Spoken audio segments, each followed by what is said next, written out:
I think we're live. Oh, wait, now we're live. Okay, fuck. I forgot. It takes sometimes a moment for you be going live to, you're live! It's like, oh.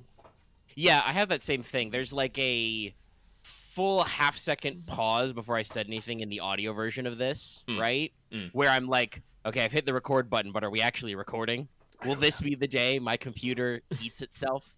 It really shouldn't be, but uh, as a generally a thrifty man, Thrifty. makes a man healthy, wealthy, and wise, and other powerful Ben Franklin sayings. I have used computers until they have ceased functioning before, right? Right. So it's you always have a little bit of that trauma, a little bit of that adjutant being like, "Oh, we're being a little slow. Will everything explode?" Please no. No, it's fine. It's fine. Alright, Everything's guys, so if you're turning in to the stream right now, you might notice there's nothing on fucking screen, and there's no game, even though the category is gaming. That's because Lucky's being super indecisive today and doesn't know what the fuck he wants to stream. Earlier, I was playing Genshin Impact and getting my reps done in Arc Knights and Destiny Child, but he never knows if those are the things that people want to watch.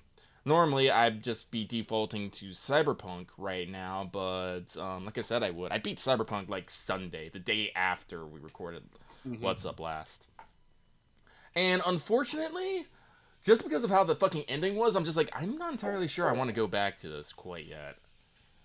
No, it has a very that kind of ending, right? Like Yeah, it's you like, do it, you do all the work, you're in the ending area, the zone, right? The mm, actual climax for a long time, and then you're done, and you're like, ah, okay, cool, I'm done.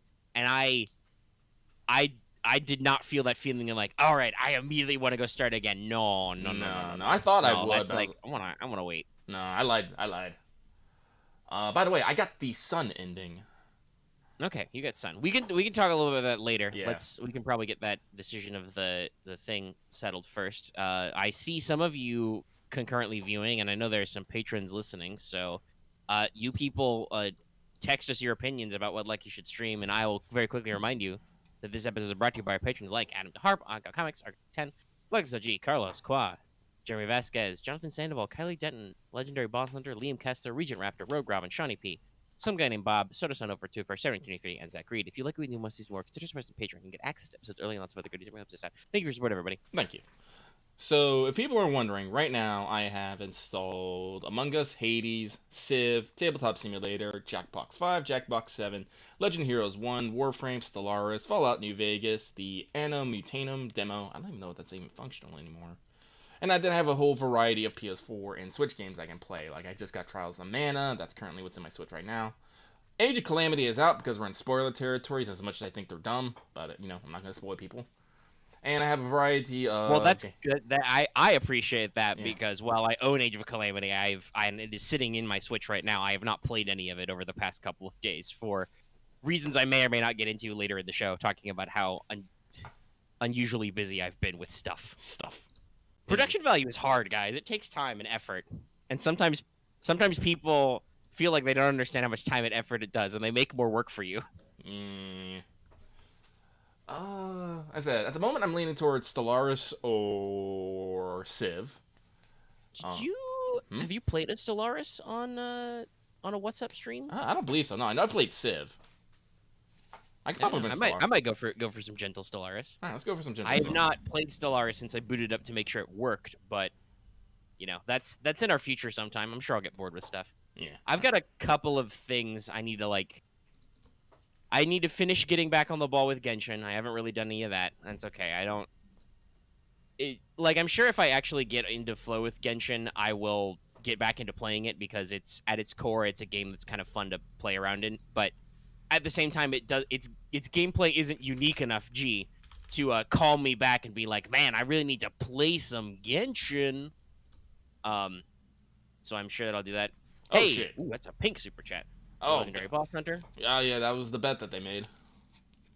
They're continuing power to bet while starting off the new year great with a big bright pink super chat time. Super chat time. Your super chats.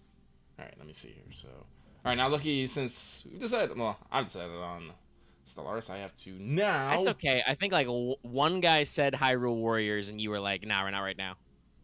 And so, as far as I know, even though we've got like 8 concurrent viewers, I'm not seeing you guys in the live chat. So, I guess they have no opinion, so you should enforce whatever your opinion is upon them. Yeah, no, I'll do that. I have no problems with that. And if everybody wants to know what Omega's doing to fill the time, if you were listening to today's Let's Talk FGO, which was recorded yesterday, it's out now. I talked about how my wrist was bothering me a little bit and some of my hand. I guess one of the things that resulted from me zonking out pretty hard today, that's why we're starting a little bit later, was, man, did I sleep. I think my hand is better relaxed, so I'm catching up on my Azure Lane runs that I did not complete yesterday and should have. Oh, that's what I'm looking for. Capture specific window. Windows. Oh, wait, nope, too far. You too guys far, get to too far. see slight, There we go. slight behind the scenes stuff as Lucky actively in mid game switches over screens and stuff. Oh yeah. Yeah, let's leave it full screen. So Lucky will begin with the gentle space conquering of Stellaris. Yes. Let's see. Let's do a new game.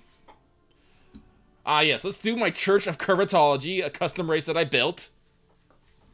Actually, Hey, it's always fun. actually, let me see here. They're a holy tribunal. They're an oligarchy with exalted priesthood. Agarian, excuse me. Xenophiles. We like people. It says non-adaptive, but we don't like moving. But we very strong. And we're rapid breeders. I wonder why. We're a church about butts. Yeah. I still haven't bought any DLC for this game. No, I'll probably have to wait for either like a deal or an excess of funding. What do you mean this game is not eligible for achievements? Whatever. It's fine. I don't care. Shrug. I play. Yeah. Usually, for people, you might be a little concerned why I didn't get up a stream earlier. Lucky was putting fucking tile backsplash on walls in the kitchen. Yep. But we got to a point where it's like, nah, we don't need you. We're like, I'm cool. I'm gonna go stream. I'm like, I think I said this off mic yesterday, but it's shocking how people probably don't think that for me that's a very relatable thing you just said. I relate to what you've said entirely and 100%. Like you tweeted about how the family you're staying with basically are a home improvement family. Oh yeah. Which, if you don't know, people, is a thing that exists. They're out there. I come from one of those, actually. My grandparents owned a carpet store for a while. They did flooring and stuff. And then after he got out of being an exec for printing companies like Gannett, my father also opened a flooring cabinets and countertops business. So I've done my fair share of summer gopher work for cash, doing all of that stuff Lucky has been doing. And also sometimes not for cash, just helping around the house because, hey, we bought a slightly crappy house cheap and we're going to fix everything. Mm-hmm. Here, put in these tiles. Yep. So, yeah, that's a life thing. Oh, yeah. But that's good. Luckily, didn't have to take too long, so here we are. Oh, yeah, let's do some Actually, that's a pretty funny GIF. I should probably save that. What? Somebody posted a GIF and shit. Shit. Well, now I gotta look at... Oh, no. Gotta... shit. Nope. Okay, let me try this. Does this fuck up everything? Pretty fun. Oh. Yeah, I know. All right. Powerful stride in a Home Depot. Yeah. Now I'm just thinking of Home Depot stories. My father really likes a particular type of pizza in Indiana, his home state. Mm-hmm. Arnie's. I think they've only got like 3 locations. He really likes the pizza there. Okay. Mm-hmm. And my grandparents lived up there for a while. Actually, staying with us right now. At least for a couple months because it's cold up there. It's very cold in Indiana. Speaking of which, though, because it's cool then and not super hot, we would occasionally go to see them, possibly by road tripping. That's why I know a lot about road tripping. Mm-hmm. So I have distinct, probably traumatic memories of one evening when, to bring home some frozen Arnie's pizzas, my dad decides to go out to the hardware store at like 8 o'clock at night in winter in Indiana. So it's freaking cold. Mm-hmm. and wrestle with some giant insulating foam, right? Big. Normally the kind of stuff that goes in your walls. Yeah, the big pink rolls. Yeah, big pink. Not rolls though, sheets. Oh. Board. Because You he's got the gonna board. cut it. He's gonna cut it and glue it or caulk it together, and then apply duct tape and turn it into a poor man's cooler for pizzas. Oh my Which is god. what we did. But Oh yes, so we had to wrestle with the sheet, the pink foam sheets, freezing cold weather at after dinner time, and I remember it very sharply on account of how cold it was. I got a lot of little stories like that. This is also probably why I don't like the cold very much. That and the fact that Florida's so freaking hot all the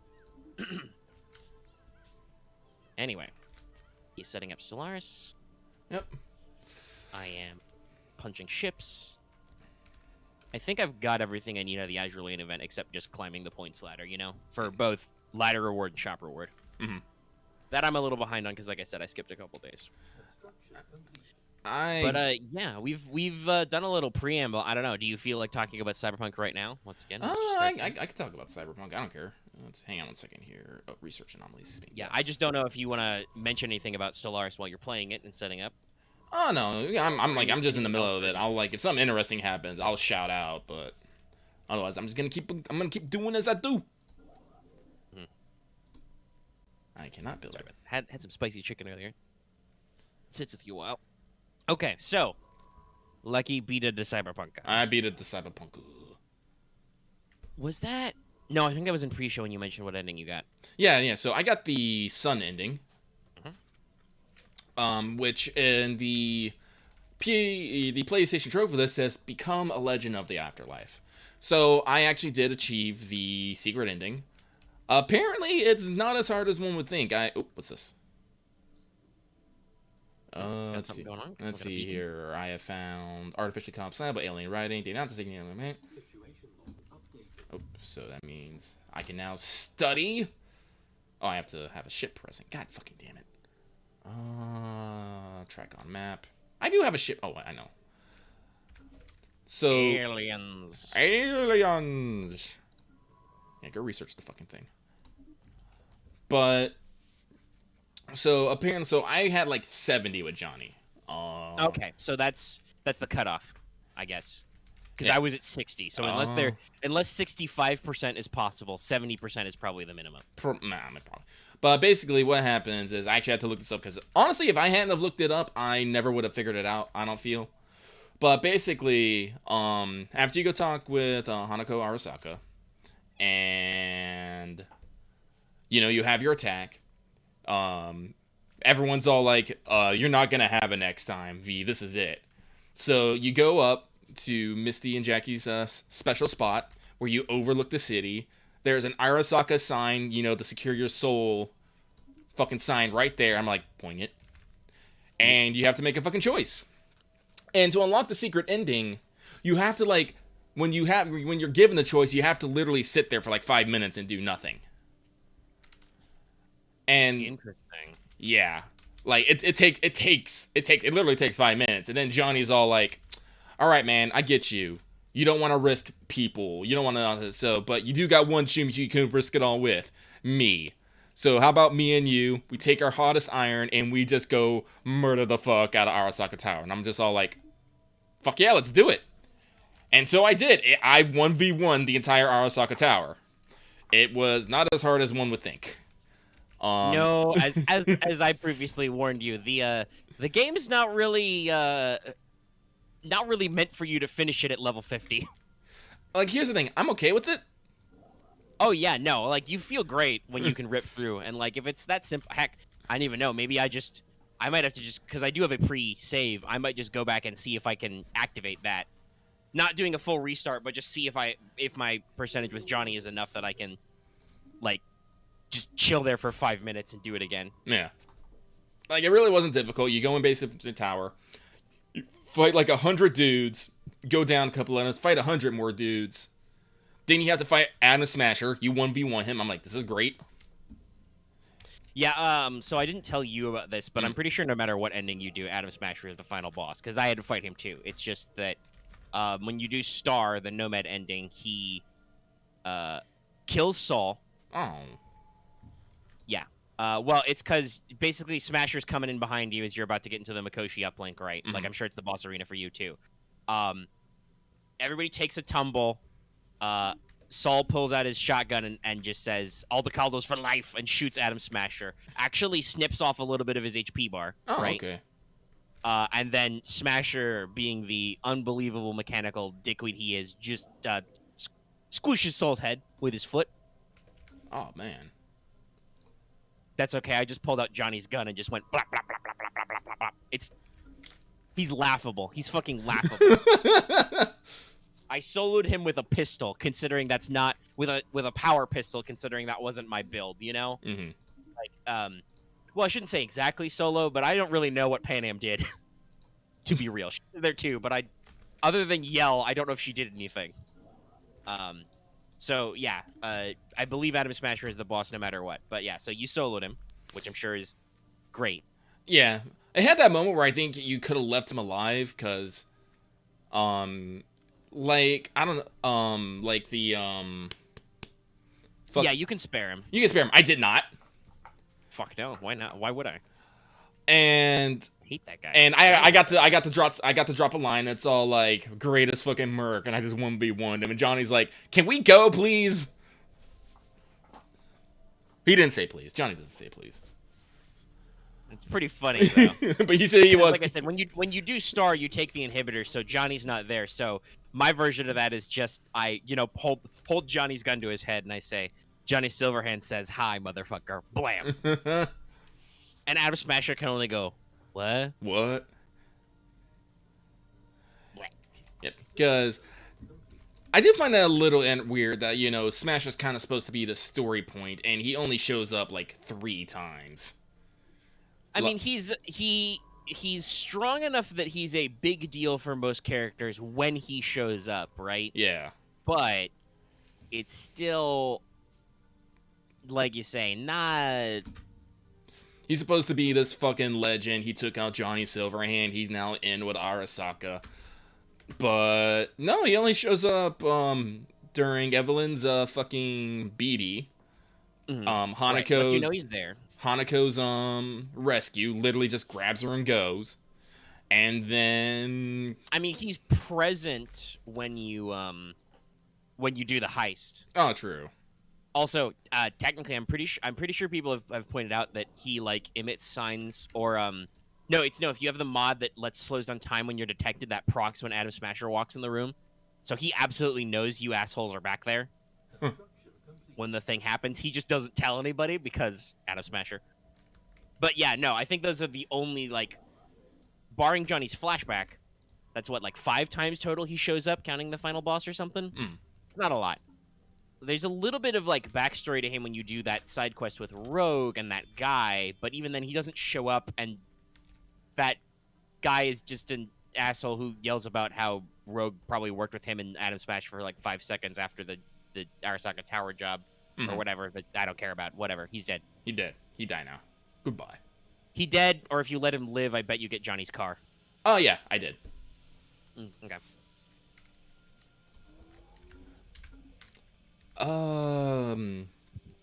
But yeah, so how did the rest of the end progress with you from the Adam Smasher fight? So basically, you get up there, and I'm pretty sure it goes kind of like how it does with you. Basically, Alt Cunningham's like, all right, no, everything's fine. You two have been separated. Johnny's going to come with me into cyberspace. Like, we're going to have a grand old time. All these other people, I'm going to assimilate them into me, and I'm going to become an evil, stronger person with more data. But unfortunately, V, you only got like 6 months to live because Johnny's shit, little too much. Sorry, can't help you. Bye. And you basically have the choice of, who goes back to whose body. Yeah. So I kind of went back. V went back to V's body.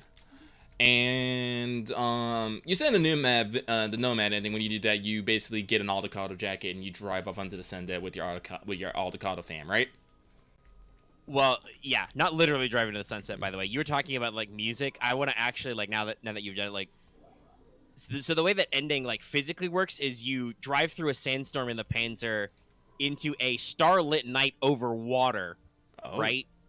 and you actually climb out when Pan Am throws it in autopilot, and you stand there flying over this like glassy lake surface of starlight, and you drop your lucky charm. By the way, you throw the bullet away, and Oh shit. then you cruise off into the night like that. Like that's your emotional payoff moment. Mm-hmm. So how does Sun go from there, right? So Sun is you become a literal legend in Night City. You basically wake up. You have a penthouse suite. Since I was dating, Judy showed up with me. It's like a 2-story place, glass. It's kind of like Carrie Eurodyne's place, or the fucking Yeah, I'm pretty sure because you can romance Carrie. If you do that ending and you romance Carrie, it's like you end up in his house or apartment, basically. or something like that. But either way, but you it looks like his place. yeah. So you get a big mansion, a lot of stuff. You get new digs. It's like all gold plated, shiny as shit. And they're talking about the Arasaka Crystal Palace, which is their big space station casino resort thing in space. But it's not all great because apparently during this time you become a legend, you've become a bit distant, and Judy picks up on this and decides that she's going to leave Night City without you. And you're like, no, that's fine. I'm like, no, that's fine. I understand. I'm not entirely here, as I am still coughing up blood, and my ever-looming death is newness. So you call an AV. It's Delamain, by the way, who flies you to the afterlife.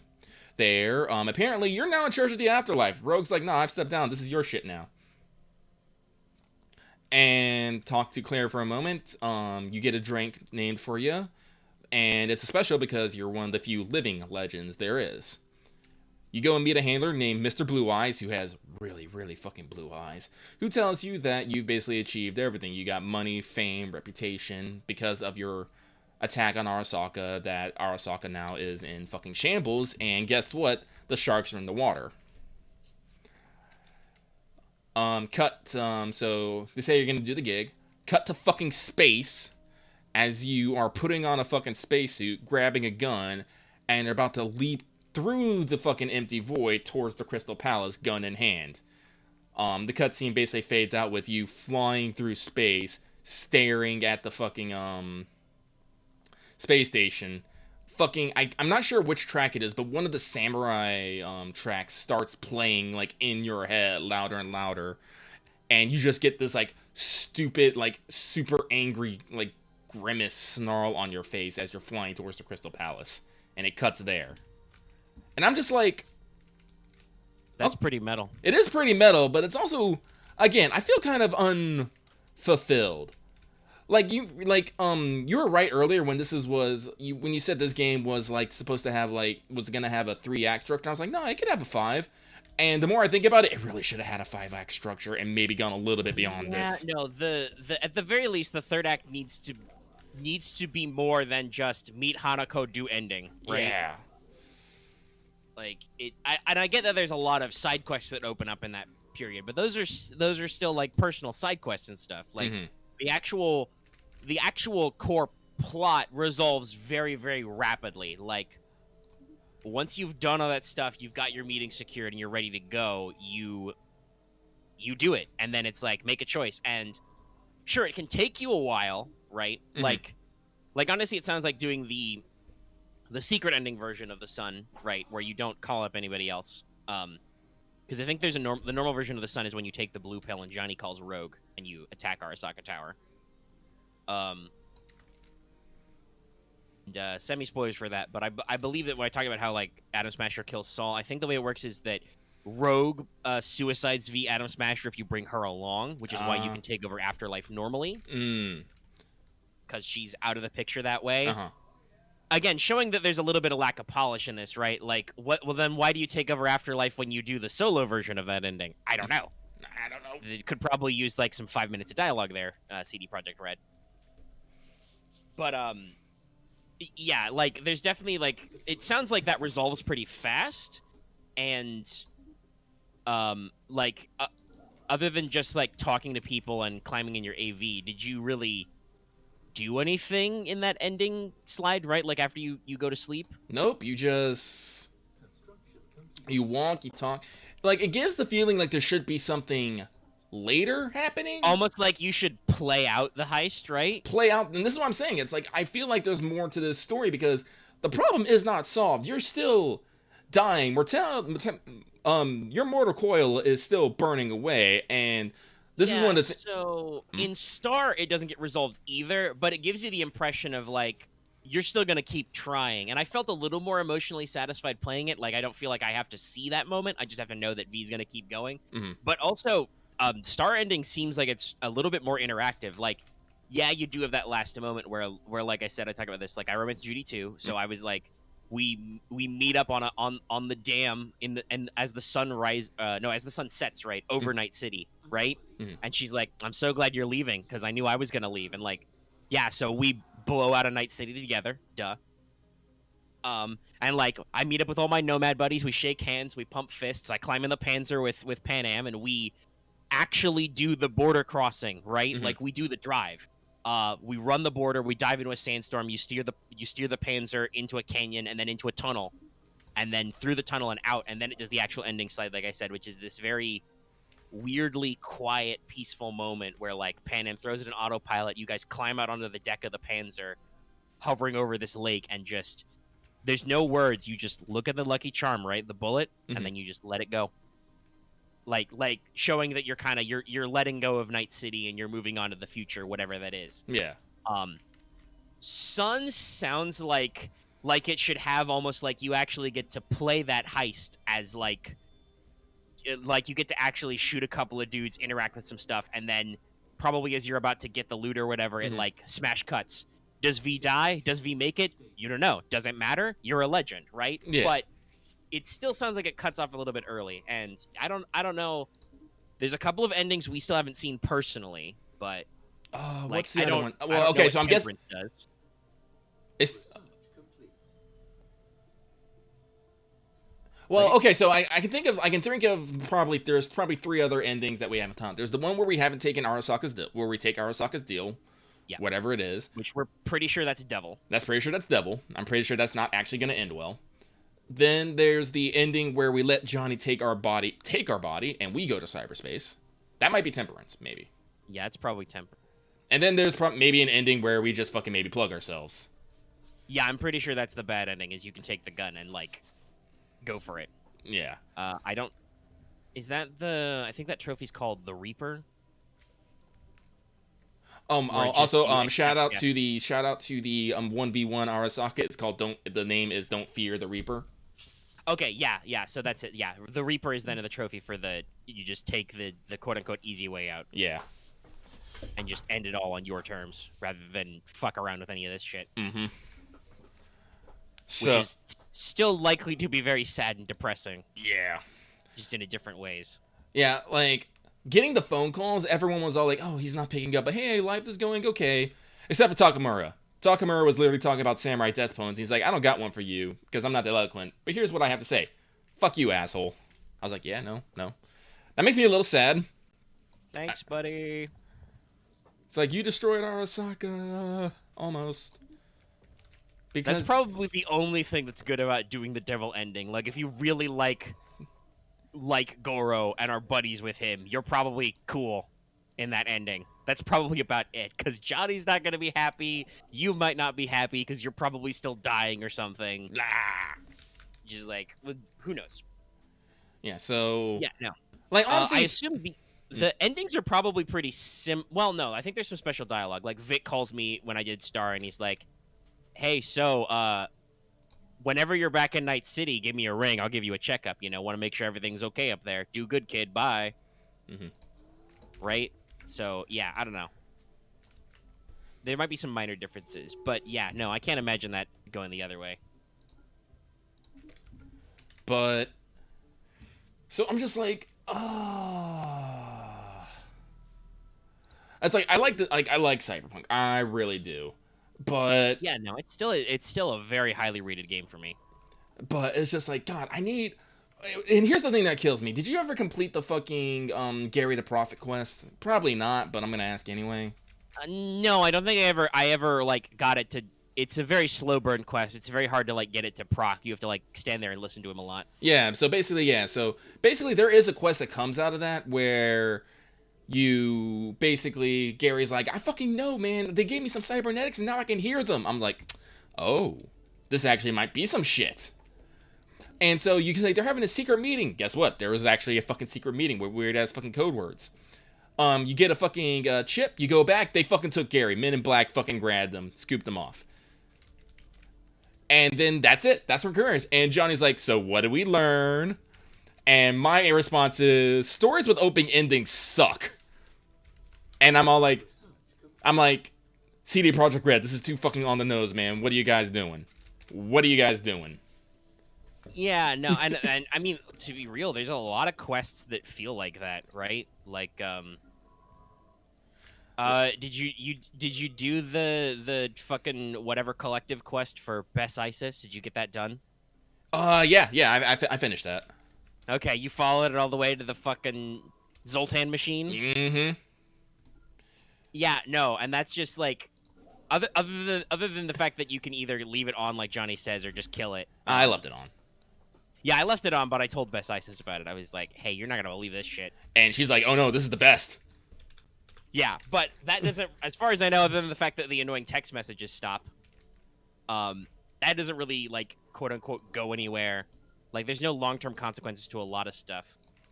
Like, there are some small, subtle quests, like the Brendan thing, right? Like, that resolves cleanly. Like, that's over, but... It makes me sad a little bit. It's like, could I just keep him and put him in my apartment?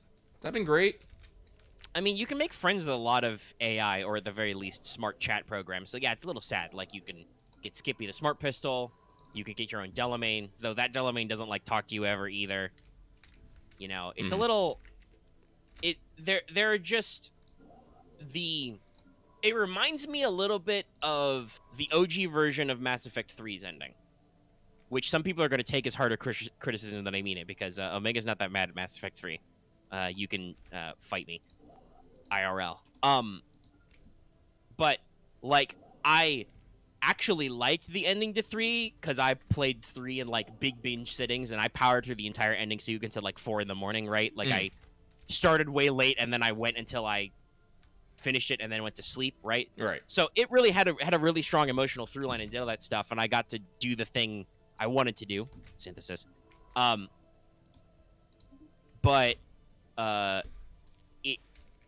it's still, when you think about it longer, you think about like, okay, cool, that had emotional payoff. My character did the thing they would do, right? Like my Nomad character did the Nomad thing. Your character did the hey, me and Johnny against the world thing, right? Right.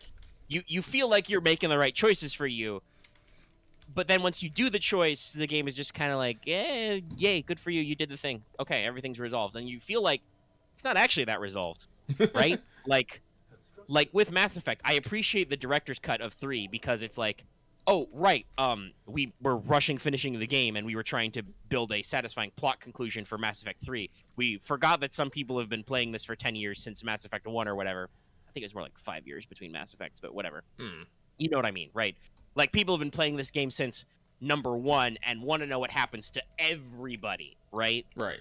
And so the director's cut added back in those little, like, post-credits cutscene where the universe gets described, you get to see how all your favorite planets and subplots and shit are doing.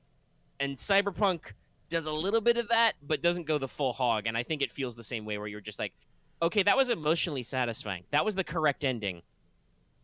I would like just a little bit more payoff and explanation for what the fuck is happening right now, though, right? Right. Like, you need the climax to feel like it's got a proper denouement. Because this is an interesting... It's talking about Act 3 structure, right? Like, in Act 3, you have climax, and then you have the denouement. You have that downslope. Yeah, everything explained. Everything is explained to you. Everything is resolved. Yeah, and the Cyberpunk endings sound like they don't quite cleanly go that far. No. Let me actually, like, double-check the 3-act structure, because there's graphs for this and shit, right? Because I think most people can probably agree that, like, the thing is that everything is kind of goes through that. Yeah, so I'm looking at, there's a very simple plot graph where, so, like, Act 1 is set up, there's an inciting incident partway through, that's when we get the chip. And then there's the plot point 1 that starts Act 2, which is confrontation. The plot point 1 is we realize we're dying because Johnny's here. Yes. Then Act 2 is the confrontation. Act 2 is usually the biggest. That does follow, right? Because that's where you're doing a lot of your ongoing conflict. There's a midpoint, an actual middle point of the story. I think Cyberpunk and like a lot of video games actually have a flexible midpoint, because the midpoint is whatever quest you feel like is the big hump in the middle, and then you do the other quests. Like for me, I think the midpoint was actually doing the whole Pan Am plot line, because that's the plot I did first, because I was a nomad. But then you get plot point 2. Plot point 2 is, okay, we've met with Hanako. She believes us. We need to do the final choice. Then we do that as the climax. And then Act 3 resolution, at least in the way it's traditionally graphed, there should be a whole back half, an equal amount of time after the climax in Act 3 for denouement. For actually, because there's supposed to be rising action climax, and then the action falls, right? So, there's not enough falling action and denouement in Cyberpunk, I think, in all endings. Yeah. Like, the star ending is cool. I feel like it resolves a lot. It still goes from, like, okay, you made your big choice. Cool, that's the climax. Goodbye. And then it's like... and then you wake up in the nomad camp. You know, you climb out of your tent. Pan Am's like, hey, you ready to rock and roll? And I'm like, yeah. And she's like, okay, cool. We're going to go to the top of the dam. There's somebody waiting for you. You say... I assume it's whoever your romantic partner is, period. But for me, it was Judy. We talk over the sunset. It's cool. Judy gets in a different car because she can't fit in the Panzer. We get in the Panzer. We run the border. Done. And it's like, okay, that was cool. That was still like maybe 15, 20 minutes of action, some of which I controlled. Half of which was me talking to people or riding in Pan Am's truck again. And for... Sun, it feels like there's even less interaction on your part, right? Like, you probably walked around your apartment, you talked to Judy and stuff, you get in your AV, you go to Afterlife, you talk to some more people, but that's mostly just dialogue choices and walking. Yes. Then you do Space Heist, and you don't even get to play Space Heist. Like, that feels like, oh shit! like I a found classic moment for like a Mile High Club type thing, right? Where yeah. you could do like you could get like one final action scene in there. And who knows what kind of mods they'll do, because there should be, assuming everything, keeps playing out like they planned, we still don't know for sure. And at least they've been actively, like I said this the other day, they actively commented on at least one rumor saying it was untrue about what they're doing exactly with their time. There should still be some big patches. I expect probably soon we'll get some like roadmaps or some updates about what is planned, because I think they said they would do change logs ahead of time for big patches. So I'm hoping we can get an idea of what they're doing, but traditionally they would do like some free DLC, which could possibly like smooth some of that over, right? Right. Some new quests, maybe expand some existing quests, get some cut segments back in the game that had to be cut for time before we go into like full-blown expansions, because God, this game probably needs a post-game DLC. It needs Broken Steel. Yeah. Like it could be standalone. Like they could make you play out the entirety of the Sun climax and make me play out like doing a job outside of Night City, because we have different endings. But like I feel like there should be something more there. That and New Game Plus would like really go a long way. Yeah, I'm definitely. Like I don't care what's in New Game Plus, other than just maybe like keeping track of your achievements and stuff, but like I would love an opportunity to immediately like re-go back in, maybe keep some of my levels or get some extra, like, hey, you spent 50 hours on this game, we'll give you like 5 extra attribute points when you start, whatever.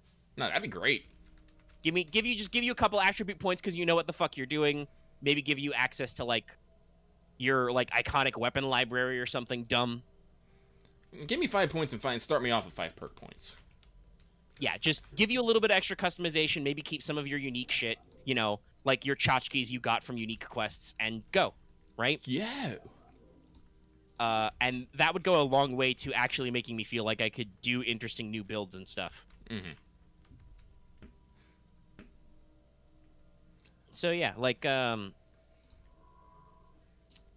think our conclusions are still pretty similar. We both really like the game. We don't want that to be stated, right? Yes. Like, it's really great. Gameplay's super fun. The core gameplay loop is cool. I think we said this last week. We're both actually interested in how multiplayer would work when that eventually comes, right? Yeah. Like that could be really interesting, especially if they do actually do the GTA Online type thing where you can like, especially if you can like buy your own apartments and shit, right? Yeah. Do some more customization there. As funny as it would be if there's like if like it's instant so that every player owns like a McMansion in North Oak, I'd love to be able to buy a McMansion up in North Oak, right? Yeah.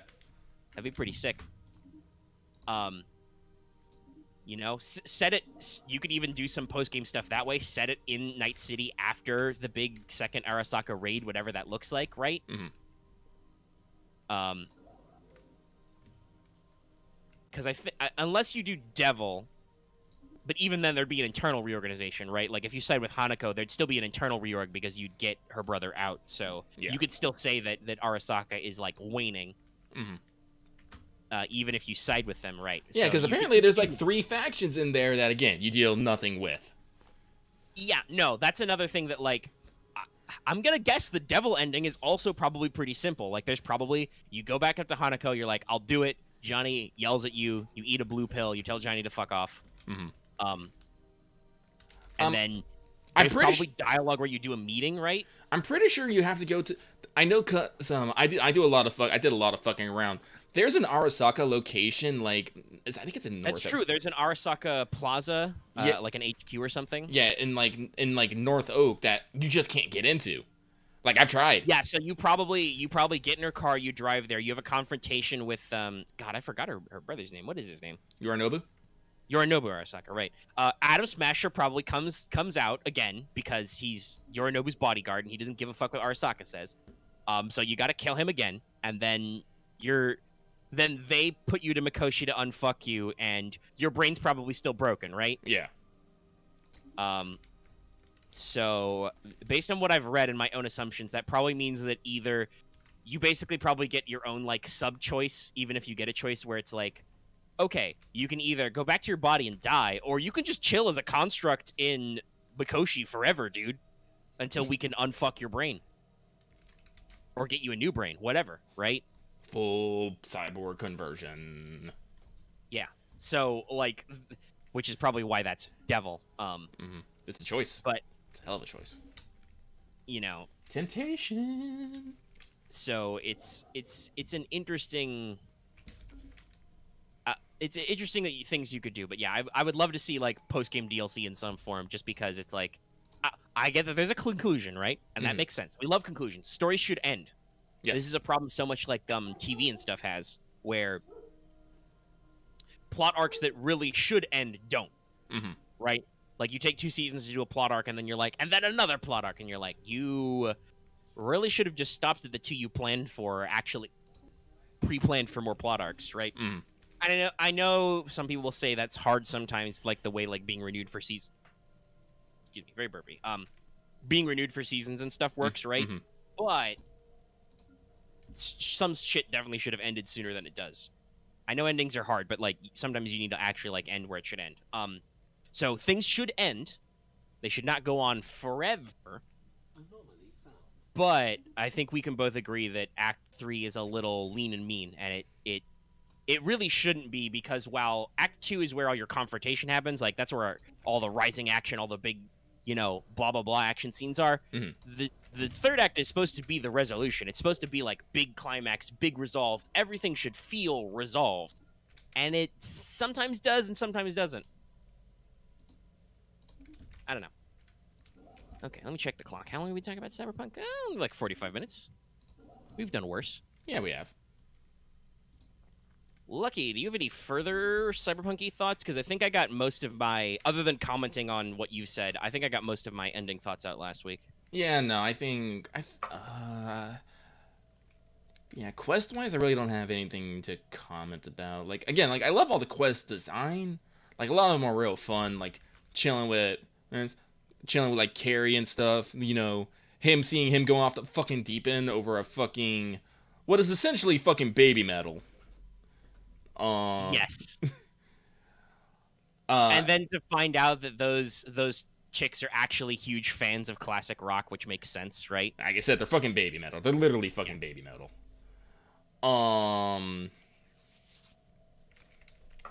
Again, but they had to slip in another breathtaking.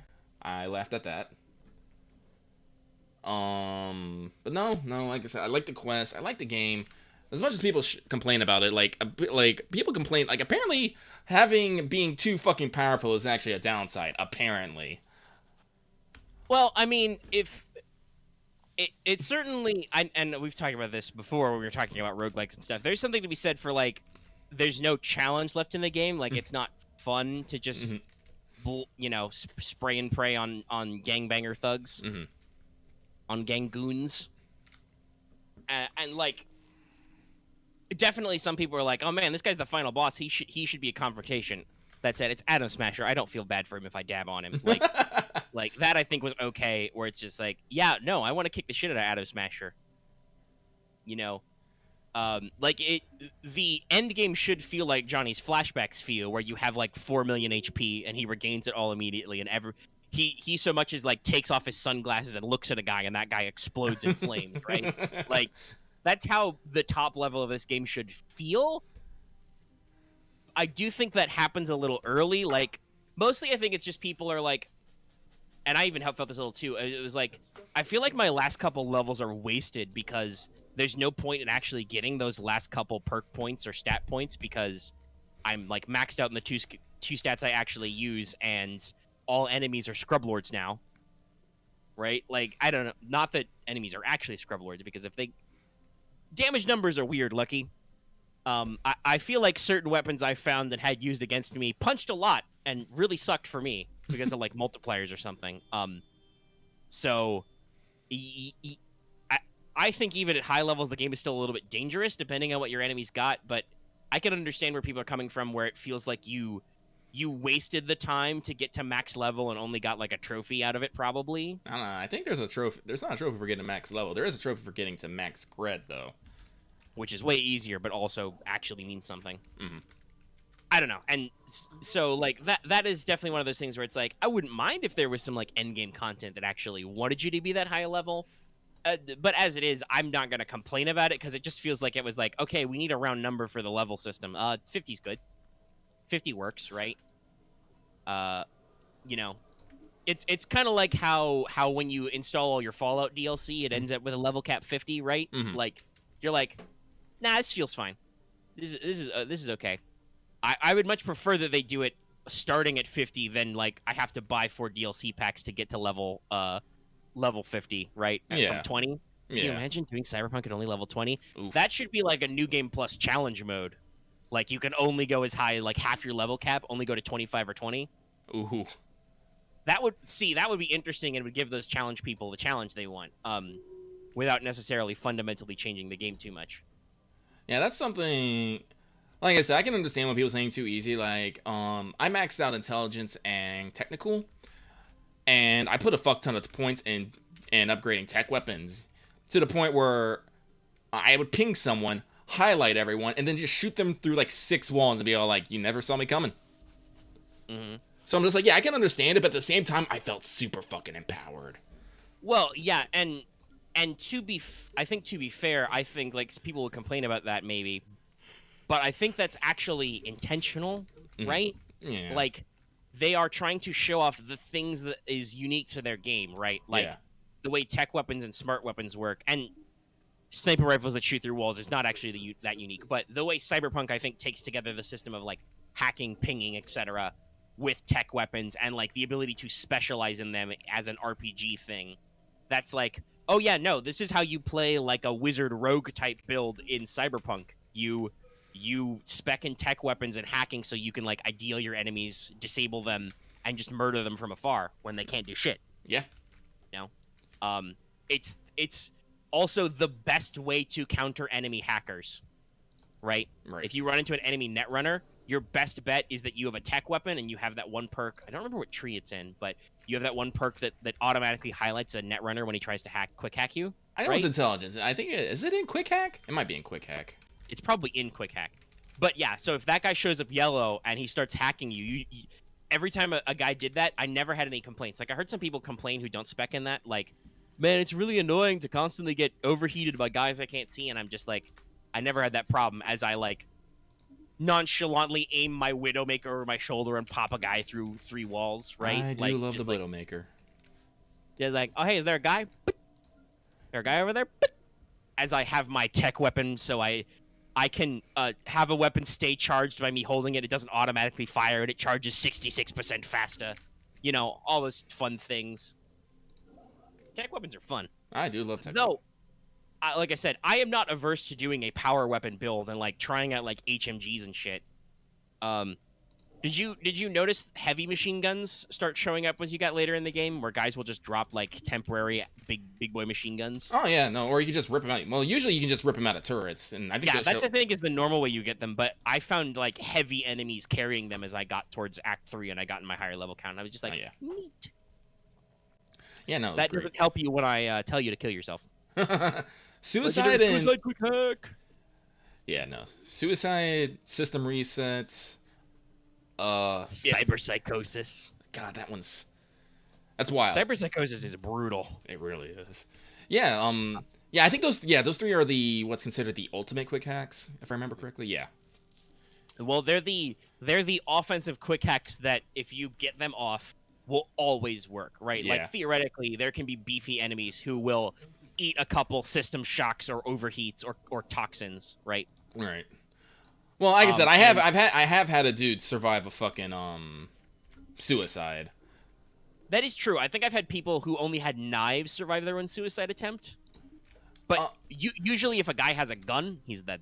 No, I made Placide shoot himself. He survived. He survived shooting himself in this head. Ah, okay. So bosses probably do then. Yeah. They probably have too much of a health pool for a single bullet to do it, even with an auto crit or whatever. Yeah. No, normally, if I see a guy pull out his sidearm and just put it to his temple, he's done. Oh yeah, no, I've taken out a couple what is it, Mercs for Hire quests where you gotta get the target. It's like, I can see you through the window. You're just gonna shoot yourself. I'm done. Yeah. It's great. And then you realize you probably could have gone better if you actually put them in the trunk. I'm like, fine. I guess. Just cyberpunk things. Just cyberpunk But things. yeah, no, and there's a lot of really fun utility stuff, right? Mhm. Like deafen, optics reset, weapon reset. Like those are fun, and you have enough cyberdeck slots, but they're not compared to the power to just be like, hey, you're dead now or you take a nap now. Is just can't be denied. So yeah, no, quick hacking is definitely one of the most unique ways to play this game, and very fun and rewarding. Mhm. Like if you go whole hog on tech int, you will feel rewarded because you will literally like walk into a room and all your enemies are already dead because you looked at a security camera and you found the scariest guy, you turned him into your buddy, he killed all of them and then himself. And then you just waltz in, whistling samurai songs, minding your own business. No, so like again, when I play again, I'm probably not gonna go as whole hog on stealth like I did last time, and probably spread it out more into body and reflex, so I can maybe get some fun stuff. Mhm. But I'm hoping like for New Game Plus to let me keep what I already have, so I can maybe stitch up a little bit further. I've talked about my respec plans. Like I do want to try an all body reflexes solo build basically, and be like fuck sneaking. Actually use those defender light machine guns you can find everywhere and just da da da da da.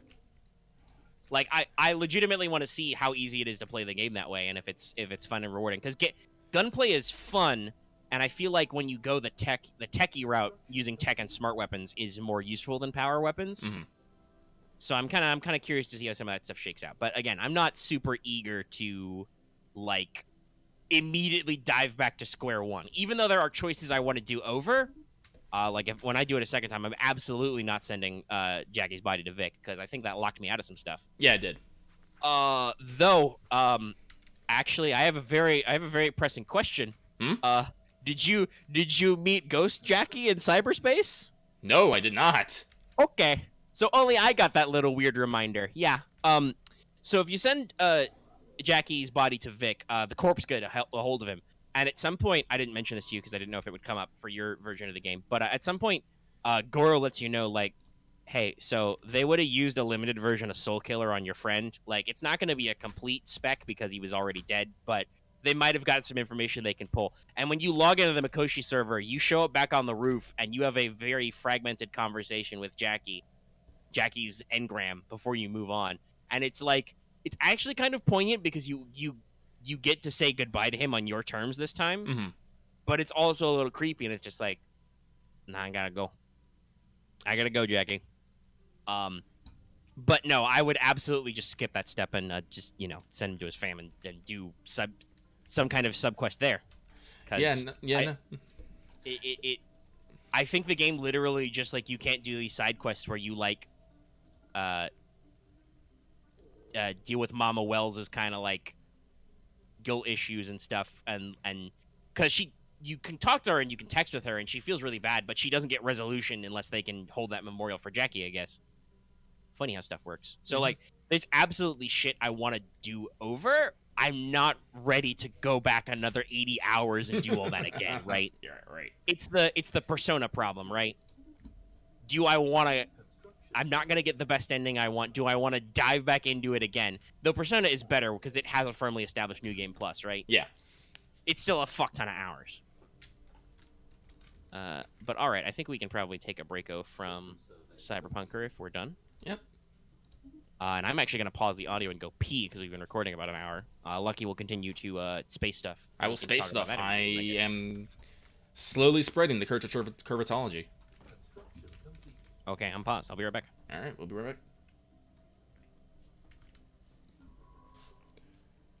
Science. Oh, wait, nope. That means we got to survey that one. Construction complete.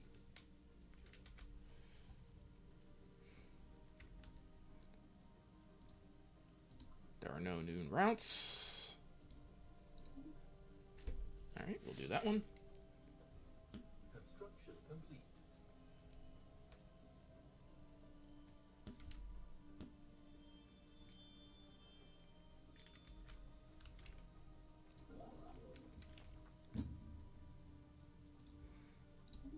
Gimme, gimme, gimme this sweet ass shit.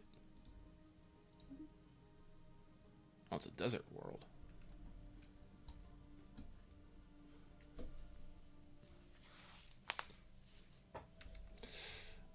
I should probably add more ships to these guys. Do I got enough? Yeah, I got enough. Let's give them another... What, 7? Yeah, 7 sounds good. Go, go, Corvettes. Make that a solid 10 fleet, and then we'll build... Oh, I'm out of cash! Research complete. New research.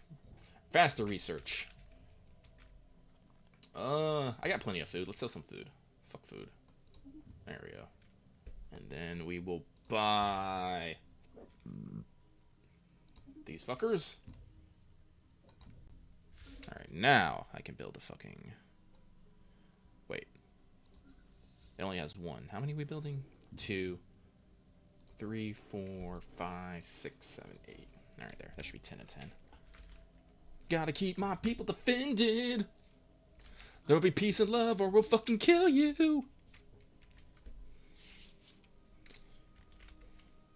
Construction complete. Nice. Okay, I'm back. You Hope back. you enjoyed the space time. Space time. Well, actually, I can pivot right there to something as soon as I unpause the recording. We're back. We're back. Space. And I can talk about a space game briefly. Oh, okay.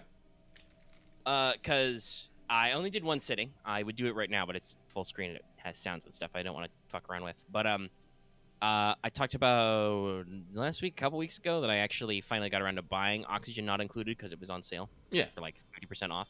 I did actually boot that up over this week when I had some time, while I was doing some other stuff we might talk about, and then put it a few hours in. I was pleasantly surprised that at no point it seemed like it made my computer want to explode. I was a little concerned because it's a game that has like physics simulations, right? Like it simulates temperature, oxygen, liquids, and shit like that. And I'm just like, when you boot up a game like that, you never really know how your computer's going to handle it. Situation log updated. Because there's a lot of background shit. But yeah, so I booted up and been playing around. I'm playing in the no sweat mode, which is basically like the game doesn't necessarily immediately end if all your guys die and stuff. You can still do some limited rollback and stuff. Which, considering it's a very complex game, it's a space colony simulator. I'm glad for, because guess what? I've been learning a lot of shit, like how to maintain my oxygen levels and fight against carbon dioxide. How to maintain health levels. You need resources for almost everything, but it's pretty fun. I'm still learning a lot of subsystems. Like, I'm not super deep in it, but I've got a few duplicates. We're doing stuff. We're exploring places. The only thing I think I haven't really like super cottoned onto is necessarily quite the resource economy. Like, I had a lot of wiring plans, and I realized they weren't going anywhere because I ran out of copper ore. And then I was like, okay, I guess I'll just excavate some more copper ore. So like, the game actually does drive you to like excavate out farther for new resources and stuff, which is good. And it's made me like kind of rethink my base planning and stuff. It's an interesting game. Lucky, have you seen this game played before or played it yourself? I've seen it played. It's on my wish list. I think it should be on my wish list. So yeah, I don't know if you know this about it or not, but I'll tell it to the people too. The way it works is it's a real-time game, though you can pause, right? It's like Stellaris in that way. And actually, honestly, this is probably similar to Stellaris too. Almost everything you do is AI controlled. Now, I've had to mop up no piss off. I built like 3 outhouses immediately. I know how this works. I've watched people play. The first thing I built was a place to poop. Well, technically, the first thing I built was the sink, but I needed water for that to run anyway. So, anyhow, but your duplicates, your little peoples, your meeples, are all AI run. There is no direct control. The only thing you can do is set priorities. So you can be like, hey, building this, priority 9. Building this, or emptying out this bin, or like whatever. It's like priority 1. Don't worry about that. Do that when you don't have anything else to do, And you can set different duplicates to individual priorities because they're better at different tasks. So if you have like a really good cook, you can specifically be like, hey, when there's a cooking task that needs to be done, you do it. You prioritize doing that. So like you have a little bit of control, but it's still mostly AI, which causes some like slight annoyance where I'm like, guys, I really need you to finish building the floor before you try and build the thing over there. Duplicates can't swim. They can only climb out of ladders. I did lose one duplicate who was drowning, and I didn't realize she fell in a fucking lake. And had another situation, so I've realized I'm like, okay, ladders into lakes has to be done. Otherwise, they'll die because they're dumb. Because they dumb. So, like, there's a lot of those little learning moments, and they can't reach up real tall, so, like, you have to set your ceilings at a certain height. Otherwise, they won't be able to put stuff on them. And there's a lot of different little interesting resources and things, like, there's some common shit, like the first big oxygen-producing thing you have is, like, algae terrariums, right? Like, you literally dig up blocks of algae or whatever organic matter, feed it into a terrarium, and it turns CO2 into oxygen. It's great. And like, so you work on those. Well, guess what? If you don't have a lot of algae around, you got to find alternate stuff. So there's like, you can like turn polluted oxygen back into oxygen with a deoxidizer that requires sand, right? And like all these different little resources, and it's pretty interesting. And I'm not super deep in it yet, but I'm having a lot of fun. After I finish editing the show, I might go back to playing it because I've got something else to do in the background, which I don't know. Like, you've been talking about how you don't know what game to play. So have you been playing any other games off screen you want to talk about while we're talking about games? Well, so I picked up Trials of Mana for my Switch. Oh, who that? Are they cool? No, they're red. Not cool. They not cool. But basically it's just a remake of one of the old Mana games. And it's honestly, it's nothing special. Which one was the GBA Mana game? Was that Secrets or Sword? Something. I don't know. I played that one pretty intensely. Otherwise, I'm not very familiar with that series. But have you actually gotten a chance to play it? Yeah, I have. It's nothing nothing against a fan, but the game's nothing particularly special. You play a dude, you go around, beat up stuff, you level people up. I think the most it's your standard JRPG. It's your standard JRPG experience. I'm like, okay, yeah, cool. It's something that I'm not gonna necessarily just yeet to the side here, but I'm gonna take my time on it. Like I said, I haven't put any more time in. JRPGs are very that's definitely, if you like that genre, that's definitely a very particular itch to scratch, and it gets scratched in a particular way. Like, Mm. you don't. I very rarely go super whole hog on JRPGs. That's like, all right, let's play a couple hours before bed. We'll get some quests done. We'll do some grinding. It's Mhm. just a very. It's not very intense. Unlike Cyberpunk, which is an RPG, but I think we both said was just we played it so intensely, Yeah. so deep. Get in there. But yeah. Anything else, Ski? No, not really. Like, because I haven't really picked up anything. Because Let's Talk FGO, I spent a fuck ton of money. And like I said, I've been actually spending a fair amount of money on picking up old games. Just yesterday, I was able to pick up Uncharted 1 through 3 for the PS3, along with a fuck ton of other games. Neat. Yeah, it's neat. And actually, I'm getting a collection of. Here's my problem right now. I'm getting a collection of games that I don't want, and it's becoming a bigger and bigger pile. This is the fun thing about auctions. Like I said, I paid, what was it, like $40 to get Uncharted 1 through 3 in a very nice condition. But also, I got, actually, fuck, what all did I get? Hang on, it's in my bag. so right here. it sounds to me like you're gearing up that you need to become your own auction soon, and Yeah. like basically try and make a little bit of your cash back and yeet some of these games back out into the sphere. Yeah. Let's see here. Also got Assassin's Creed 3, Battlefront 3 Limited Edition, Infamous 2, Little Big Planet, Need for Speed Carbon. Let's see what else here. Those games are alright, but I can see how you. Sports Champion, Uncharted 1 through 3, You Don't Know Jack, the Irreverent Trivia Party Game, Play Beyond. I don't know what the fuck this is. I don't even. Yeah, that one doesn't ring any bells. Oh, and SOCOM, U.S. Navy SEALs Confrontation. Well, here's the thing, Jonathan. I already have Infamous 2 still saved. If it was Infamous 1, I'd be like, yeah, no, this shit's staying. But like, no, I don't need Infamous 2. So it's like, because this is the question I keep asking myself. It's like, is this game important enough for me that I keep it? And like, a lot of the times I'm like, no, not really. Because I had this question with like Assassin's Creed. I played Assassin's Creed 1. I played most of 3, most of the 2s, because there was 3 2s before we got on to Assassin's Creed 3. Never played 3, and I haven't touched the series since then. I'm like, nah, I don't need this in my life. So no, it's like, as much of an iconic game series as it is, I do not want. And hopefully I'm not gonna bother any like Assassin's Creed fans, but I feel like 3 was not like peak Assassin's Creed. Yeah. Right. Like, a lot of people really like the 2 series, and then, well, I think some people say, like, the plot stuff was kind of unnecessary. 4 was really interesting for a lot of people because of the boat stuff. Mm-hmm.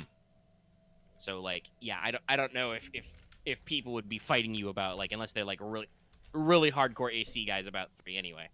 So I'm just like, no, I don't need to collect Assassin's Creed, like, and all that stuff. It's like, honestly, like I said, I have a Gen 1 PS. Because here's the thing I was considering about. You see VTubers playing, like, old retro games all the time. It's like, I'm like, fucking, I could just hook up my Gen 1 PS3 and maybe bust out some PS2, PS1 games someday. Yeah, you'd need, like, a component cable splitter, because the HDCP protection is, like, inherent on PS3s. You need, like, a special cable to, like, trick it. Mm-hmm. But it's not that hard. That's like a $20 component, right? Yeah.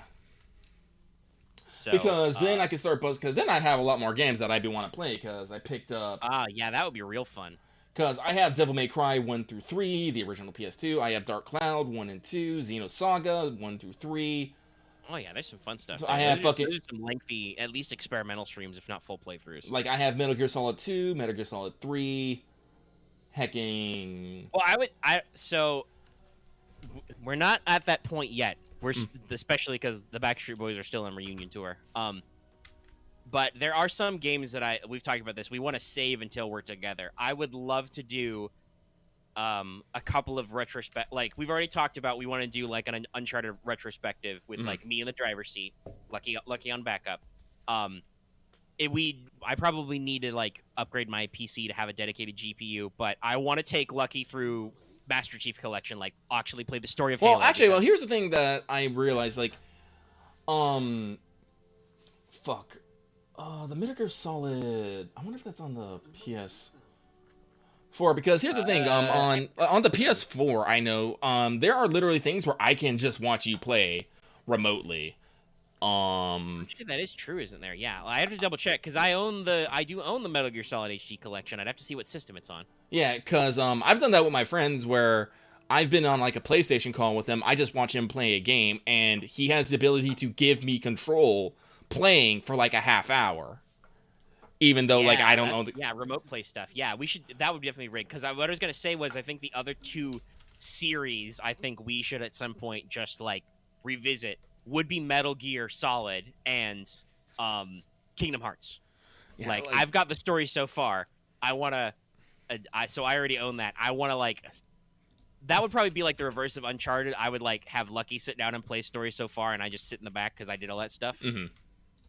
But yeah, like, and we have that those big retrospectives. But yeah, for games that are wholly contained on PS4 or and the PS5. 5. Well, well actually that's true. The Uncharted collection should be PS4, ain't it? Yeah, it is. I think I own it on like PS Plus at some point. We should see how that works. Yeah, if we like cause yeah, that's it. It's like we can just do this setup. Yeah, basically, I can, and if I'm playing, I can do the reverse and just throw it through mine and Lucky. I'll just watch on my on TV and listen to you through the Discord, and we should be 1-for-1, technically. Yeah. All right. So there. Hey, we've made a new New Year's resolution. We'll try. We'll poke at PS Remote Play and see if we can do some of that stuff. Yay. Because yeah, like I said, we've talked about doing like big retrospective plays, but no, if you can, people love retro, and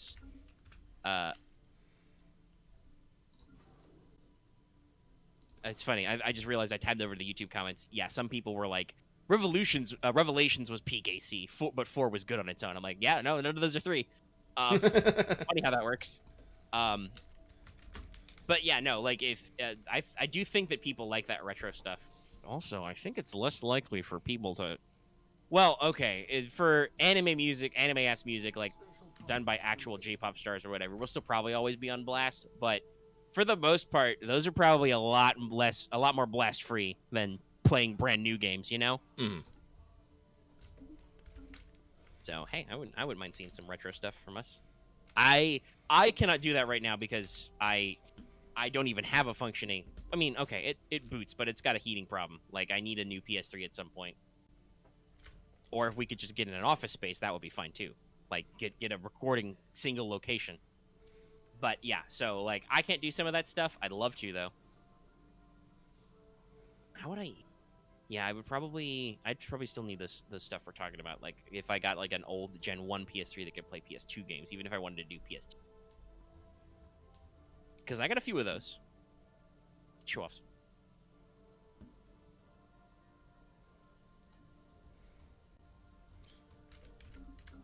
Yeah, but like I said, this was the thing I was wondering about, of like, hooking up things, playing like old things. Again, I eternally cry that the PS4 is not, crazy backwards compatible. Not even with PS3. No, it's because they shot themselves in the foot. It's because the 3's architecture is so friggin' weird. Like, it was cool, but it was absolutely unnecessary and over-designed for what they needed. It's like the way we went with 4 and with 5 is apparently way better. Because hey, guess what? The 5 has complete PS4 backwards compatibility. Like, it literally just works, which is pretty wild, considering how things went. But so. Special project complete. Wait. Situation log updated. Sorry, I'm quiet right now because the double checking my stuff with or thing. Okay, 71. Done all the maps, but I need 8K points to finish doing stuff. So let's, I guess, run through all my maps today. Construction complete. I have no further comments, by the way, on Azure Lane, other than the fact that I think I'm almost done with the event because it's still the event. It's happening. It's stuff. Yeah, Azure Lane, like I said, I like the new event. I think it was great. For once, the Iron Blood did not get all their fucking did not get fucking trounced, I guess is the word. But it's all right. Let's see. Pivoting to Gacha real quick. Arknights is kind of the same. They got a new points ladder event going on. Basically, just do stuff, get points, unlock Beagle's serious costume. That girl looks like she looks. But it's also pretty easy to do the thing. Yeah. Fucking. When I first saw Beagle's costume, I'm like, this girl has been through some shit. She like lost the glasses. She looks a little taller.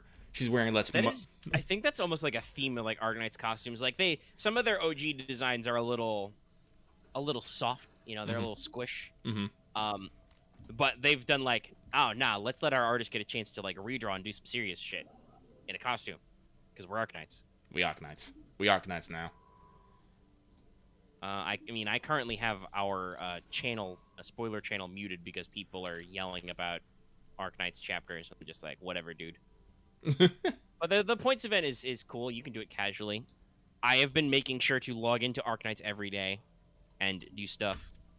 Yeah, I forgot. Actually, I think I was debating this last time. I should say with Arknights, I did spend the $30 and get the pack, and I did get Chen because fuck you, Arknights.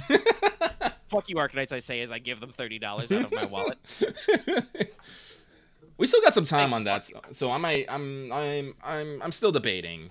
That is fair because you have different budgetary concerns vis-a-vis gacha games than I do.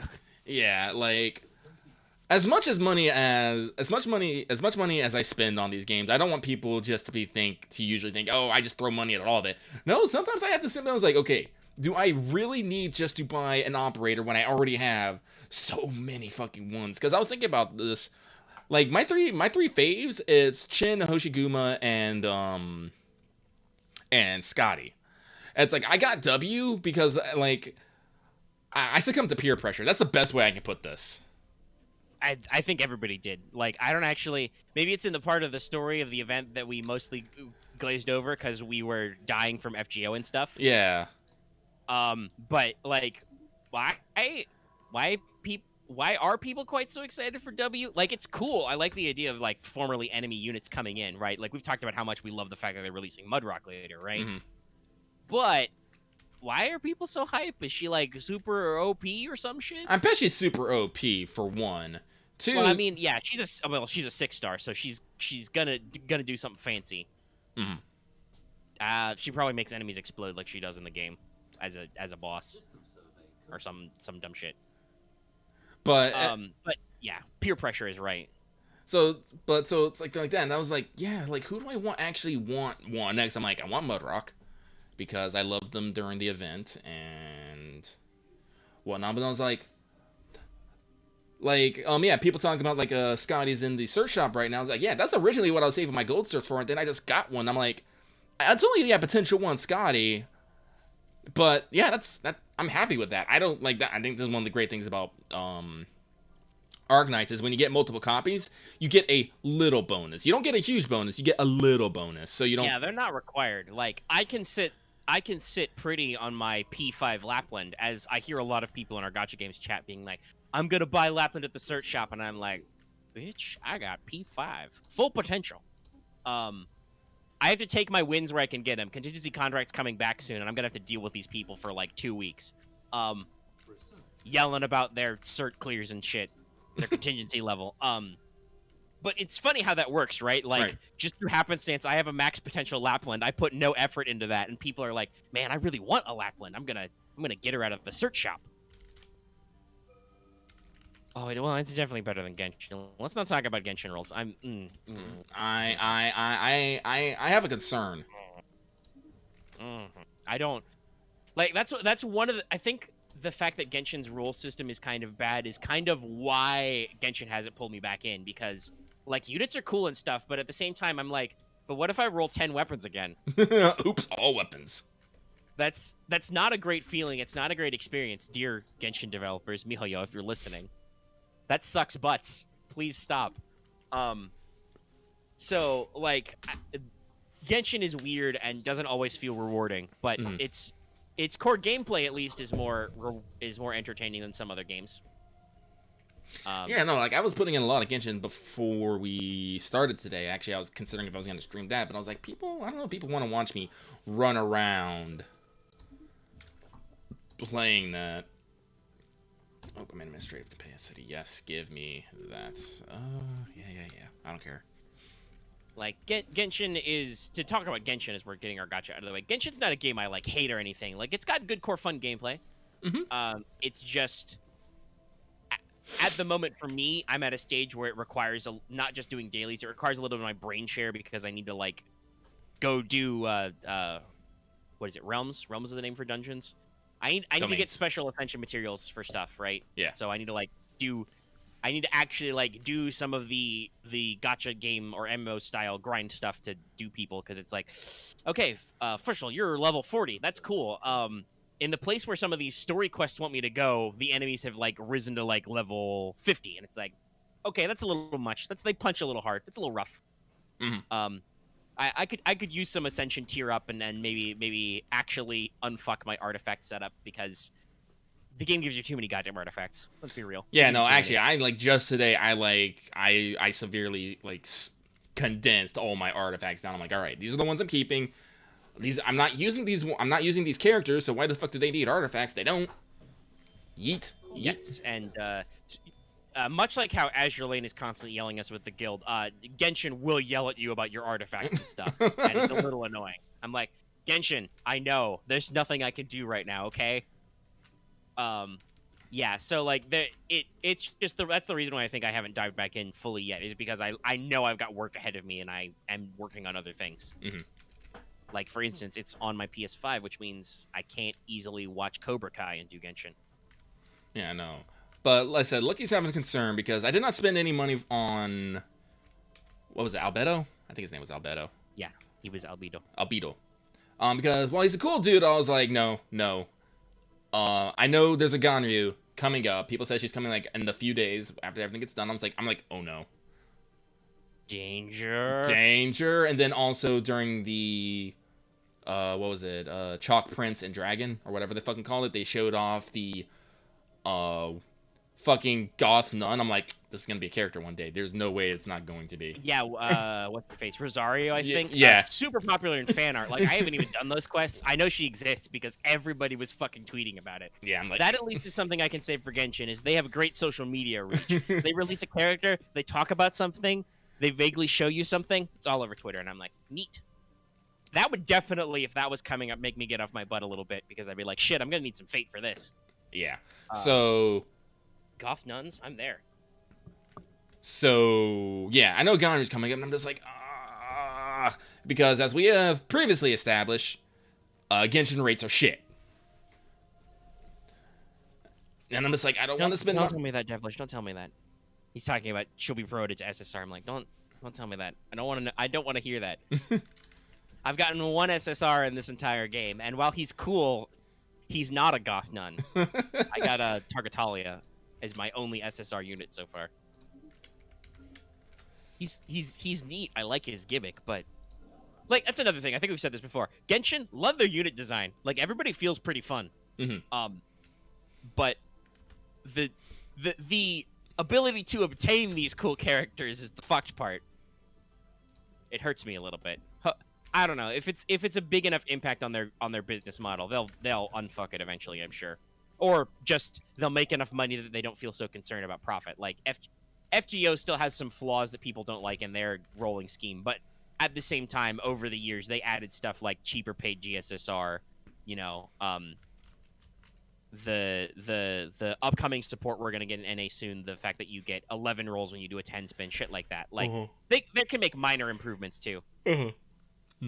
Oh, excuse me. I hope they do also, just because I feel like it's not as bad as FGO, but the safety net system definitely feels like it only really matters if you, like, the pity, if you roll a lot. Like for Lucky and some people who spend a decent amount of money on some rolls or some battle passes or stuff, like, I feel like it's good enough to make them feel like their money is secure. But as so far a free-to-play player, I'm like, what's a pity system? How does that work? How does that work, and how does it prevent me from rolling oops all weapons? No, guys, I'm not going to let it go. It sucked. I think that was with the Special Fate 2. That was that was on a limited banner. Yes, I got a really cool greatsword out of it. Does a greatsword have tits? No. I would know. I'm sure. In before somebody draws Omega Sword fan art with tits. Please no. To be fair, I'm like at this point not to insult Lucky's art style or anything, but our little talk sprites are cutely minimalist. So I'm like basically a black key.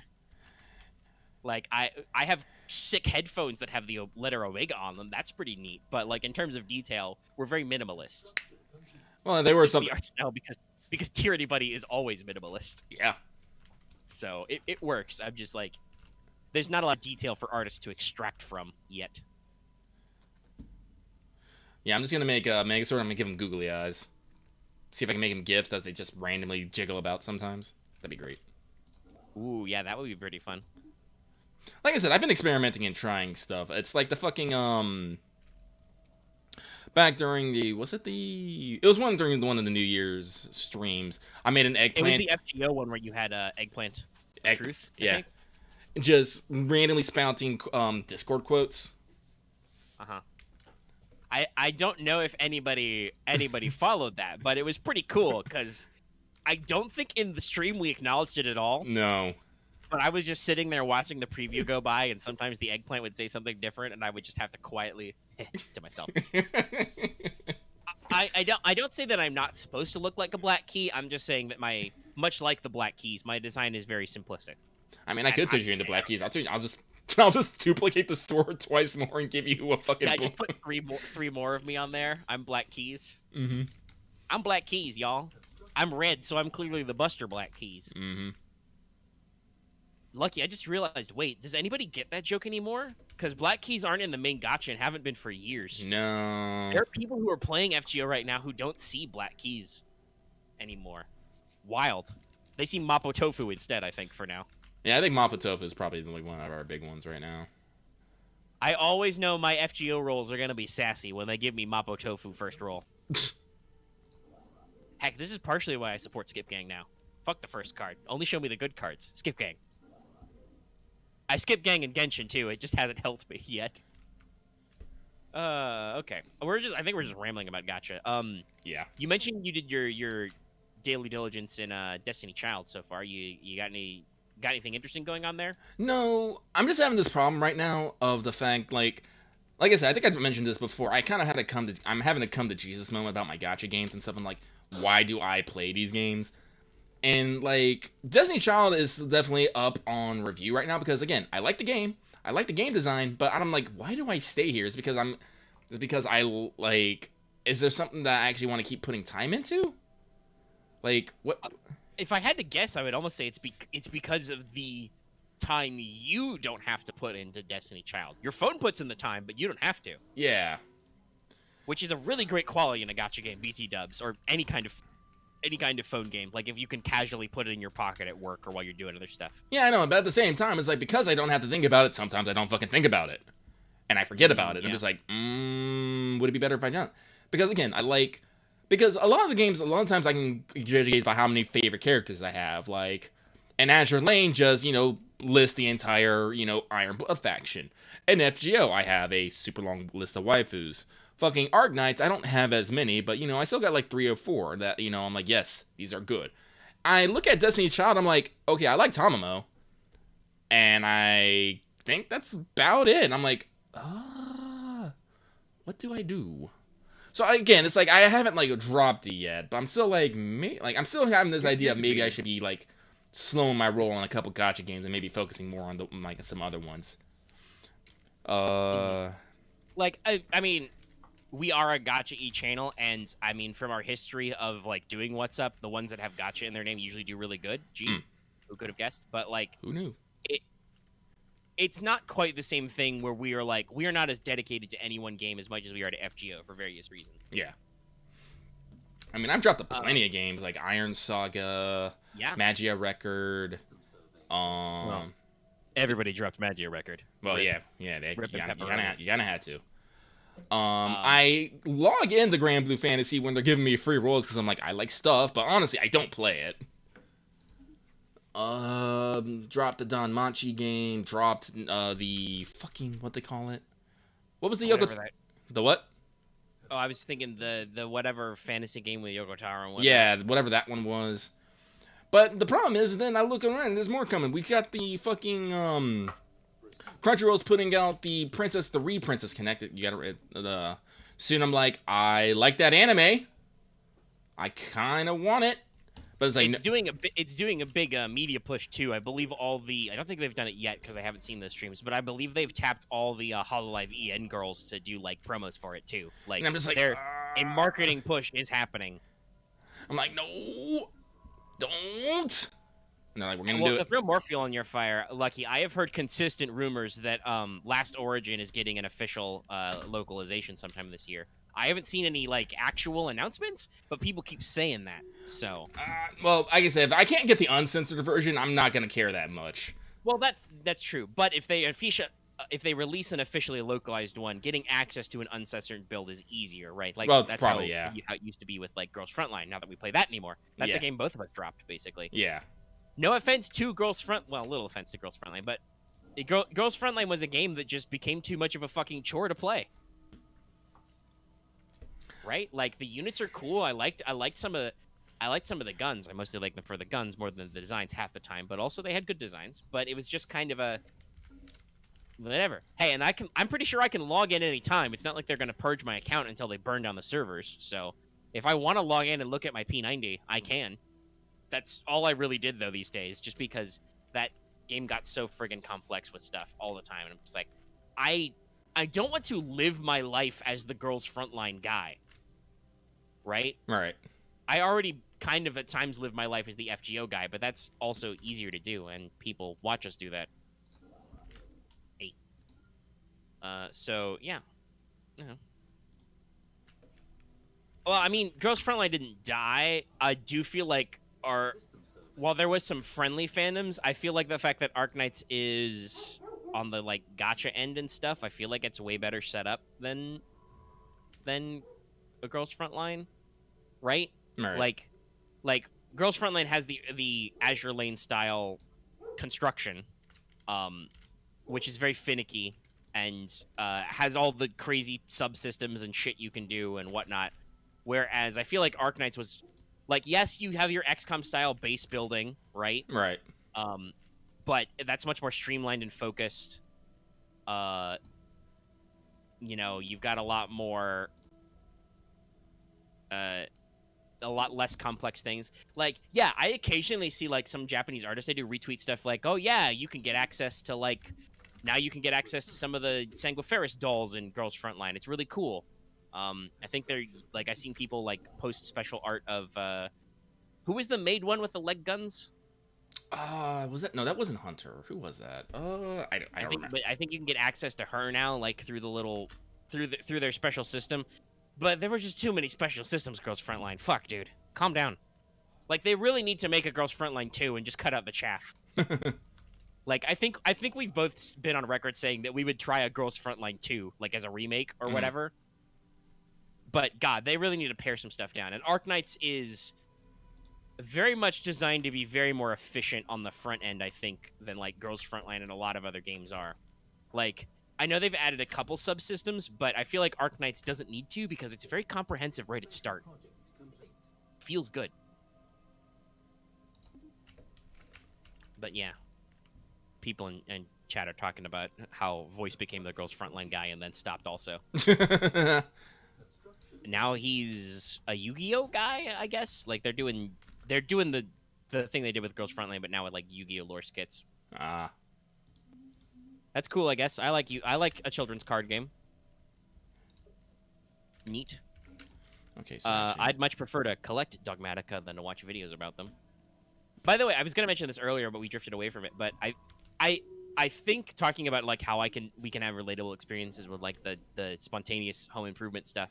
I think cardboard is the thing I can most relate to with your collecting physical games, right? Yeah. Like, I have that same itch now for Yu-Gi-Oh boosters and Yu-Gi-Oh sets, right? Like when a new product is coming out, like they just announced a full deck list for Legendary Duelist Season 2, releases January 22nd, and I'm like, shit, I'm gonna have to buy like 4 or 5 mini boxes of this now, you know. Mhm. Collect them. They got special dice. They'll have reprints of cards and stuff in there. I'm like, that's cool. I gotta buy some. You know, like I try to keep myself from going overboard. Like I posted a video of me buying a Genesis Impact set, and I thought to myself, because unfortunately, hey, it turns out that Konami's still in their same old bullshit, and a lot of those cards are short printed or their rarity is bad. Like they artificially inflate the rarity from the Japanese set because they know people want those cards. So the value of Genesis Impact is super low. You can buy them pretty cheap because people aren't expecting to get anything good out of them. But I had to argue with myself, like, do I really want to even it like a $20 or $30 discount? Do I want to not buy another box of this and just get the same shit as I got last time? No, actually, by the way, guys, I just bought singles. But I still like to buy like a brand new box and open it and tuck them in my collection. And you know, ooh, I've got a nice foil. I'm gonna tuck that in one of my binders, you know. Mhm. And like that's me. That's my relation to your like Lucky buying like $40 auctions of stuff is like Omega's hunting down reprints and sets and buying singles and things just for his collection and just be like, yeah, I want to flip open my binder and be able to go like, yeah, you're all on my foil cards. Hey, here's my old ass Dark Magician and here's my shiny new Dark Magician right here. Or like I don't even know where I got it, but I've got like an ultra rare, you know, that's the holographic foil with the gold text, like Toon Dark Magician Girl, and I'm like, yeah, look at that, I've had this one forever, it's been in a binder. Like, and we've talked about this before about like the Mary Kondo sparking joy thing. No, it does spark joy to like sit down and like flip through my binders and like reorganize everything and look at all my shinies. Like I feel good doing that. Like it's neat. So like, yeah, I can totally understand some of those the like collecting urge now. I think a little bit better. It's just different people have different urges to collect different things. Like I think I've talked about this before. This is not at Lucky in specific, but people have talked about figurines and stuff, and I'm just like, yeah, I just don't have I already have a lot of knickknacks topping the cabinets that top my computer desk. Mhm. I don't have really space for figurines to do anything other than collect dust, and I feel like it would be a waste to just like let them get out there. If I had some like sick display cases, sure. I don't though. Yeah, Like, that's the thing is like that's why I feel okay about like collecting cards, because I own binders and will buy more binders, because they come out with special binders. We got a Dark Magician Girl, the Dragon Knight binder coming out in February. Lucky, I'm gonna buy it. It's got an anime girl on the front, and I'm gonna put cards in it that have more anime girls on them. Anyway, yes, great card. You have mostly missed Arknights unless we circle back. R.I.P. you. You were probably playing Arknights or something dumb. What a loser. I joke. I'm joking, by the way. Don't anybody take that serious. I'm doing my fucking Azure Lane grinds right now, okay? But, like, different people collect different stuff and want that, like, practicality of, like, getting at it, right? right. I think you had a thought there, but I was distracted by chat. Oh no, I was gonna just mention, like, I bought a few figurines, and I'm like, these are cool and stuff, but they're not doing anything, and because, like, they collect dust and stuff, they're a little bit of a pain to maintain, so I was like, yeah, no, I need some sick display cases, and maybe, like, I don't know, because eventually, my, best friend's family, they're gonna move out, and then we're gonna have an extra room, and I'm trying to get enough money that I can be like, hey, let's put Omega in there, but it's pricey. It's a pricey room. It's like, fuck. But we're gonna be like redoing the fucking living room and stuff to be like, no, we're gonna just put nerd shit out here. Like, I'm gonna put all my gaming books out here. We'll fill these cabinets with fucking anime tits. It'd be great. So I'm not like super like big on like buying the figurines, but I would if I could. And they weren't. Yeah, no, like I think we've said this before. Like it's not this easy, but if we were to like tomorrow be like office time, the StudiOmega studio. Like, we would absolutely have, like, a front desk building and just be, like... Or we would have, like, sets, right, for do live-action stuff. And it would just be like, hey, we're gonna get some glass shelves, and we're just gonna fill these with anime figurines over the years, right? Yep. Like, we're not averse to the figurine market. It's just that when you're... Well, not living on our own, but when you're just casually living by yourself in a normal living situation, and you don't have, like, specialized place to display, it's just like... Yeah, this just goes in my cabinet top and collects dust. Mm-hmm. I already have too much shit that collects dust. I've got so many chintzy little dragon figurines, and like I have my little Extella Link plastic display thing out there. I've got my tiny my Neki Neko Lucky Cat from Disney World. I've had for years since I was a small child. He's red and lucky, by the way. He sits on top of my computer. I love him. He's great. Thumbs up, my Neki Neko. But like, I have so many tchotchkes already because I don't know if I would say I was true like a proper hoarder kid, but I was definitely like, ooh, this is neat. I found a cool rock. I'm gonna hold on to this forever. And now, as an adult, I'm a 28-year-old man. You know, I'm getting close. I'm much closer to 30 than I have been. I'm like, young me. Yes, this arrowhead or rock is cool, but it requires space. Ships upgraded. I got a cool rock right here. Like, I picked up a piece of black rock. I'd love to get it analyzed. I don't know what this is. Is this slate? Shale? I know. It looks neat, but I also don't know what to do with it. Like, I was always, I don't know about you, Lucky, but I was always that kid who was like, I love, like, hands-on shit, like, ooh, a cool rock, or ooh, a shell. Oh, right? no, man. I was totally that. Like, man, I would literally, like, some days just go out into a yard, start digging, find rocks, and be like, perfect. I mean, I remember once I was digging on the school grounds, I actually found, like, I can't remember what the fuck it's called, but it's that type of quartz that has the purple crystal inside. Ooh, neat. Yeah, I found some of those. Actually, I know where that spot is. I bet there's more under there. Oh, wait, no, wait. They fucking bulldozed everything and put up a new school. God damn it. Time! God, where did I get this? I was just digging around. I have a little bit of rocks. I have an obsidian arrowhead, you know, like, Oh. just lying around because it's fucking sick, but at the same time, not very practical. It sits in a slot of my little shadow box that I have because I think I've said this before. My maternal grandmother ran, like, flea market stuff for years, so we have unlimited tchotchkes from when she died, basically. Like, I have so many cheap-ass flea market dragon statues that I love, every one of them. They're great. Like, I have many in the same obvious, like, you know, cheap knick-knack series that are like, this one's green, this one's blue, this one's red. I'm like, I love you all. You are the best. They just chill over my computer. Let's see here. I got a fucking plastic Utah Raptor, which is horrifically out of date because it doesn't have any feathers, but it's cool. Like, I don't even know where I picked this up. Was it a science museum? It was probably. Omega was also a museum kid. Omega would be a museum adult, but he doesn't live close to any. Situation log updated. Yes, we're very spiritual, but also we're science. Sorry, Well, talking about my game. So, well, and I think that even applies, like, right now. We're talking about this. Like, we definitely have thoughts and opinions on stuff. We waxed very poetic about how spiritual Cyberpunk was for several weeks. Oh, yeah. But, like, also, physical stuff is cool, guys. Oh, yeah. Like, there's an artistry to everything. I haven't yet broken down and done it because I putting my budget in the headlock for the PS5 and then for my new phone, which I think I mentioned this in Let's Take FGO. I have ordered the new phone. It's shipping to me. It should have enough space. Hopefully everything works out. You know, everybody cross your hearts now. Knock on wood. It's coming. I actually, just because of the vagaries of shipping, I've got my phone case already for my new phone because, hey, this is.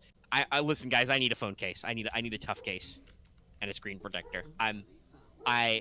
I don't want to say I'm a klutz because I actually have good hand-eye coordination. I am absolutely absent-minded. Like, I will, on instinct, pull a phone out of a pocket and, like, dump it on the floor. And we have hardwood and ceramic tile in places, right? So that's like, nah, your phone needs to be shielded. This cheap Chinese plastic won't survive a blow from ceramic tile. Spoilers: very few things will survive a hit on ceramic tile. It's really easy to clean, but rough on your stuff. Don't drop anything. But, like, another thing I love to collect I was going to talk about was dice, right? Like, I just love dice artistry. Not that I bought myself a new set when I joined my D&D game, and it's done pretty well for me. We had fun last time. We got ambushed by some Sahogin. Fishermen, some freaky fish guys. Sahogin. One of whom was a warlock who really annoyed us. But then Dallas the Barbarian appeared next to him and criticaled him with his magical fire hammer, and he just exploded. So, Amoeba pacification. We will become friends. yay, amoebas! Yeah, no, this is one of the great things in here. You can just find random space fucking critters floating about, and you're like, you can learn either to kill them better, or you can befriend them. I'm all like, I'm gonna befriend them. Friendship. Friendship. for everyone. I think some of the like extra powerful stuff might require DLC, but I do believe that friendship is the way to play a lot of this. There was actually, I don't know if Lucky's watched it, but I should cross-link it to him. He might get some of the Stellaris jokes. But Stellaris actually sponsored Brava Alphabusa, who makes Emperor's text-to-speech device, to do a short Stellaris video. Oh, really? Yeah, I'll link it to patrons now. And I watched it, and it's great. Like, it's full of a lot of references to 40K and the Emperor's text-to-speech universe, but also it's a Stellaris video. Like, there's there's Stellaris gameplay footage even in it. Might have to look at that, yeah. I mean, I'm pretty sure my phone is 64-bit, because it's like, I can double check. I don't even know if let me check. I mean, if it came out in the past couple years, it's probably 64-bit. No, it's a newer phone that's got like 4 gigs of RAM and like 64 gigs of storage and shit, like all latest processors and things. I can't see how it wouldn't be, but I'll double check. Hey, worst comes to worst, I can return it and be like, nah, I didn't want this. Power of Amazon. Amazon? When can I upgrade this? Oh, I need a fucking 10 pop. What's the population at? 7.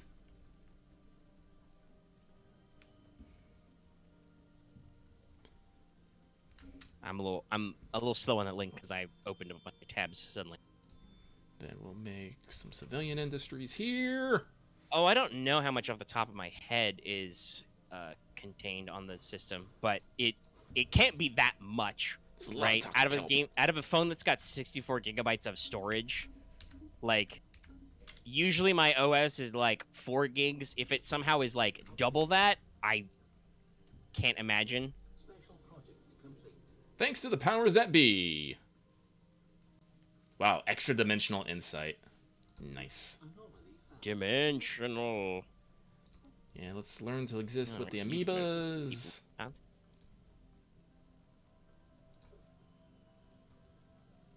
Wait, are we not researching this one? Why are we researching this one? Hey! You, science, nerd. Go, where is it? Okie dokie. Oh wait, he is researching it, okay.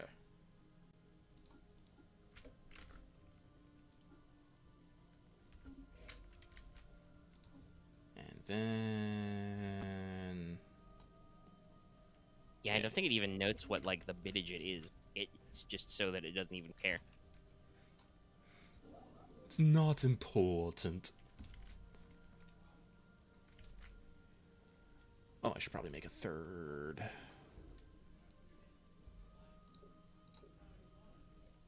Corvette, Corvette, Corvette.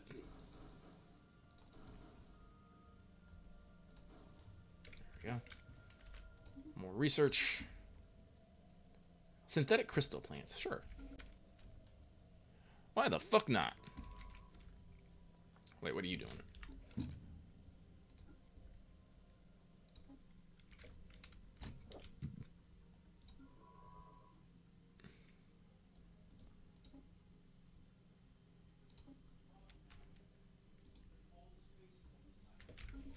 Anyway, well.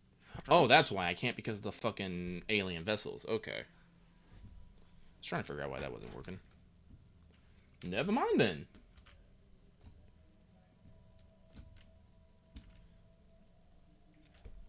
I have linked the Stellaris video. Go and watch it to patrons. You can, if you're watching us on YouTube after we're done streaming, you can tab over and just watch it anyway because you're already on YouTube. Mm-hmm. Yay, YouTube. Okay. Alrighty, so I think we've wound down on our gotcha stuff. Yeah. Yeah, I can't really think of anything else to say. I guess, what does that leave? Probably TV, I think, because I know you said you might talk about some anime stuff, and I mentioned earlier, Cobra Kai. Yeah, So yeah, sure. I want to at least mention that. So we can probably talk about some TV to round this out, because we're at almost 2 hours. Yeah. We'll probably talk about TV and call it. You know, Okay. no need to overstay our welcome. I'll go first if that's okay. Yeah, go for it. Because I just have Cobra Kai to talk about, and I'm not done with it. I've only watched through the first season, but I watched all 10 episodes of the first season last night.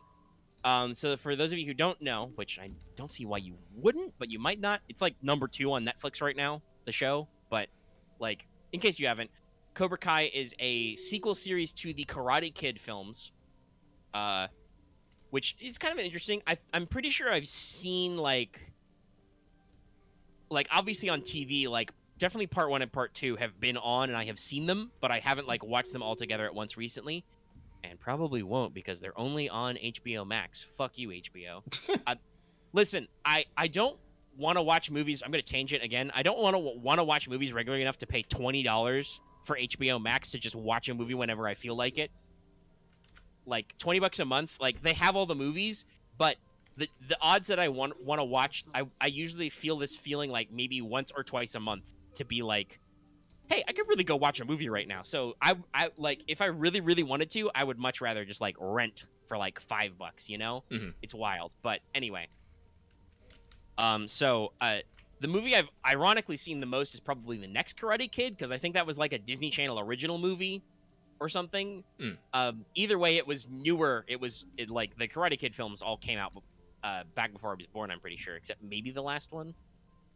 But they were like peak 80s aesthetic. So, but the next Karate Kid was like always on the friggin' Disney Channel. So I've at least seen that multiple times. I don't know if it really matters yet, though apparently Hilary Swank has said she'd love to come on the show. But it's a sequel to Karate Kid. It stars, the main character and also the main antagonist from the original movie. So you got Danny Lustro, the main character, and then Johnny Lawrence, the bully, the bad Karate Kid, in there. And at least in the first season, like they're all adults now, and they've kind of gone in different ways. Like, Johnny looked like kind of a spoiled rich bully in the original movie, right? But also he was clearly being like bullied and misled by his evil karate mentor, Kreese. Because, Cobra Kai was everybody has probably seen the clip from the movie of the Cobra Kai bit where they're like, strike first, strike hard, no mercy, sir. Like, people know that in pop culture. Mm. So, Johnny, like, looks like he's the typical high school bully. Well, now that he's an adult, he's like living in a dump. He's an off again, on again handyman. In the first episode, he gets fucking fired because he's not politically correct at all, being like 80s man. He like only listens to like 80s hard rock music. He drives an old Pontiac Firebird. He has no political correctness. He does not own a computer. He barely understands what the internet is. He's operating on a fucking flip phone, right? Like he's fallen on hard times, but also is clearly stuck in the past. Mm-hmm. But he meets a new next door neighbor kid and defends him from other teenage bullies and is suddenly like, shit, dude, I could teach karate. And so he reopens the Cobra Kai Dojo as like the sensei. Mm-hmm. To teach the slightly oversensitive nerdy kids of our current generation how to be badasses, in his own words, and strike back against their enemies. This kind of bothers Danny LaRusso, who is now a super successful, considering he was like a real, working class kid he was living in a dump apartment in the first movie with a single mom. He owns a healthy car dealership chain in the SoCal area, right? All right. He lives in a fancy house somewhere where he's got his own fucking karate dojo. So, like, he's obviously doing well for himself. He's married. He's got 2 kids. Johnny has a kid, too, but he's split from his wife, and he never sees his kid, who hates him, Robbie. Usual kind of stuff. And Danny LaRusso, I talked about this on Let's Talk FGO as a casual thing, but Danny LaRusso absolutely has high school PTSD from Cobra Kai. With good reason, though, because they were the villains in a fucking 80s action movie, and they tried to kill him multiple times, only sometimes with karate. There's a very famous scene in the first one where I have actually seen, the Kung Fu Kid one, the remake with Jackie Chan and Jaden Smith. Like, it's an okay movie, it's just not about karate. Like, that was absolutely one of those weird rebranding movies. It's a fucking Jackie Chan martial arts movie. It's not awful. It's just weird that it's called Karate Kid because it's about fucking kung fu. Anyway. Sorry, I tabbed over to chat for a second there. But so Danny LaRusso is like, Cobra Kai being back is not cool. And so he kind of goes through his own steps to kind of try and get the dojo shut down. That only like pisses off Johnny and gets him more invested, and it leads to a big climax at the 50th annual West Valley under 18 karate tournament, right? Mhm. So like calling back to the first movie, and that's kind of where I don't want to spoil it for people who haven't started it yet. You should absolutely start it. It's really, really good. But like that's kind of where the first season goes, and I'm super eager to get back into the second and third season. The third season just came out. It was originally a YouTube original, right? Like Yeah. on YouTube Red. Yep. But that's right. after 2 seasons, YouTube decided they were pivoting. They were not doing original content anymore. It didn't work out for them. Like I think Cobra Kai was the only thing that was good that they had. Like, no offense to YouTubers, right? We are YouTubers. Hey, Game Grumps are cool. They had an original series, right, that they starred in. YouTube has done some work with Markiplier. I don't think it was originally a YouTube Premium show, but they brought in the slow-mo guys, Gavin and Dan, to do slow-mo show, right? Which is brilliant. If you don't watch slow-mo guys, people out there, check it out. Like, just it's science, but in like most casual, fun, pop sciencey way. Where just like the hosts Gavin and Dan film shit in super slow motion cameras, and you just are like, "Hey, what happens if we blow up a can of paint in slow motion?" Because they're British, and then they film it in fucking super slow motion, and it's amazing. Oh my god! But anyway, like those were the kind of quality content that YouTube was funding, so they pivoted, and Netflix bought the series for season 3. And so they put the first 2 seasons up last year, and now they released the 3rd season, and I'm into it, and I'm like, man, it's good. And you don't even have to have watched the Karate Kid movies recently, because I love this. It's weird though, but they will just full blown pull old scenes from those Karate Kid movies as flashbacks and just drop them. That's Like interesting. the opening episode starts. The first 5 minutes are basically the last 5 minutes of Karate Kid Part 1. Like, they show the final of the tournament and everything, including Daniel San's crane kick, right? Because that's the moment where Johnny's life was changed forever, just like Daniel's was. So, like, they just drop those in, and it's really interesting and refreshing. Also, that's the only way you get to see Mr. Miyagi, because unfortunately his actor passed away. No. He died in 2005, I think. Behold, space battles. They're pretty all in on that tribute too. Like, they even gave Mr. Miyagi the same first name as his actor. Like, they called him Pat Morita. That was not his given name. It was some variant on one of the Nobu names. I apologize. I haven't looked at it lately, but it was like Nobuyaki or something like that. One of those Japanese names. I'm a weeb. But they like gave Mr. Miyagi his same first name, right? So like they went pretty deep in, but they will still do flashbacks where like Daniel San will like sit down and be like, man, Mr. Miyagi, I really wish I remembered some of your wisdom right now. And then there'll be some gentle, slightly Japanese spiritual music. Maybe some wind will blow. Despite being set in SoCal, they have some autumn scenes which very much remind me of Ghost of Tsushima type shit. And then they'll play a flashback of Mr. Miyagi's guidance from those 3 movies, and you're just like, yeah. So like, as a modern follow-up show to an 80s classic, this show is fucking phenomenal. Like, they have all the right cameos, they got all the actors back, they do the flashbacks directly, like I said, right? To like literally show you the events of the movie in case you forgot, or because there are a lot of young characters in this, you know, high school kids, right? Like, there may be people watching the show who don't remember what Karate Kid was, right? Like, I mean, I know what it is, but I was born after it came out, so, you know, there's some millennials now who, some Gen Zs, some Zoomers who won't even know what Karate Kid is. So it's good to show the flashbacks and get you in the mood, and like, they do really good stuff. And I think honestly they do some good stuff because they're a web funded series, right? Like, they started on YouTube and then moved to Netflix. Like, in the first season, Johnny is like unabashedly 80s, not politically correct. Like, he throws on the word pussy a lot. He absolutely talks down to all his students because that was how he learned. The second student he gets is a girl where she's like, hey, I'm being cyberbullied and shit, and I want to learn how to kick ass and love myself, basically. And he's like, nah, dude, girls can't do karate. Same reason why girls can't be in the army. And his first student, Miguel, is like, sensei, that's like so not a 2015 or whatever sentiment. You got to change your ways, man. And he's like, all right, you're right. I need money. I'll take a student. And then she's absolutely willing to beat Miguel's ass on the sparring floor when he's like, man, I can't hit a girl. So like, it's funny how that works, but that is absolutely not the kind of thing that would fly on like network TV right now, you know? Like, even as an arguable sometimes antagonist, Johnny's still a major viewpoint character, and it's like, I don't think he's framed as ever being right, but it's very direct and in your face about how like 80s he is still. Yeah. Shit, he tells his first student Miguel, when Miguel's like boring ass ringer goes off on his smartphone, he's like, "Get rid of your phone ringer. Get some Guns N' Roses and shit, man." Like that's how 80s he is.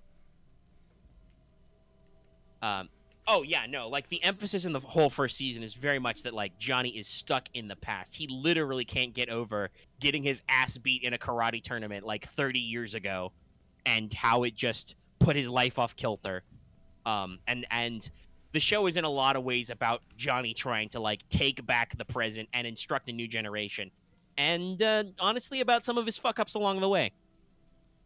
Hey, semi spoilers, but also not spoilers because it's incredibly obvious. But like, teaching a bunch of kids in our current time period, right, of emotional volatility and like sensitivity and stuff, the 3 rules of how to win are strike first, strike hard, no mercy. That has unintended consequences. Who could have guessed? I think the show also has some scathing commentary about modern public education. Like, I hope so. these kids are, well, first of all, the teachers are absolutely useless about bullying. Of course. But also, even when they're the good kids, these guys get into full-blown, like, karate brawls in, like, lunchroom, right? Mm-hmm. Like, after getting his ass beat a couple of times, Miguel gets serious at karate, and there's, like, halfway through the first season, there's a big moment where, like, the 4 bullies gang up on him. They're, like, on the school's wrestling team, though, so they're physically imposing. They got some moves, right?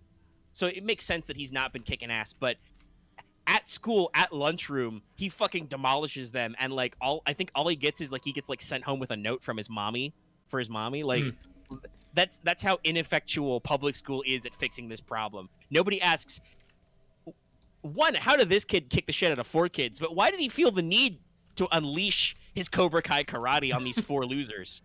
It's definitely not because they beat his ass at the Halloween dance party in a locker room, and not because they almost beat his ass at the bodega in episode 1, right? Yeah. That couldn't be it. That's definitely not it. So yeah, no, it's like there's a lot of interesting stuff here, and I really like it, and it's just a very focused and well-directed series, right? Like Daniel's End 2, like there's a little bit of like, there was a very famous YouTube video, I think, of like, was Daniel LaRusso the real bad guy of Karate Kid? The answer is no, by the way. No, he's not. Like, the Cobra Kai kids straight up try to murder him and, like, try to destroy his fucking leg, right? Yeah. That's why he has to do the crane kick. Like, it's a whole thing. Daniel-san is not the bad guy. But this show definitely watched those YouTube videos and, like, puts a little ambiguous. Like, to Johnny's memory, Danny is that asshole who like stole the girl he liked and beat him at a tournament, and like stuff like that. And like Daniel LaRusso, sometimes he comes off as a little condescending, a little goody two shoes. Like he's got a big successful business. Like when Johnny's car gets wrecked at like the end of the first episode, Daniel finds out and he's like, "No, dude, let me comp you these repairs. It's great. It's good to see you, Johnny." Like he comes off as a little condescending and a little as like, a little too good for this. He's got these cheesy commercials about chopping the prices on all his cars, God. right? LaRusso Auto, we kick the competition, right? Like he is that guy. He fucking gives everybody a tiny little bonsai tree when they buy a car, because that was Mr. Miyagi's thing that he inherited, was bonsai. Like, so you're a little bit like, man, Danny LaRusso's a fucking dork.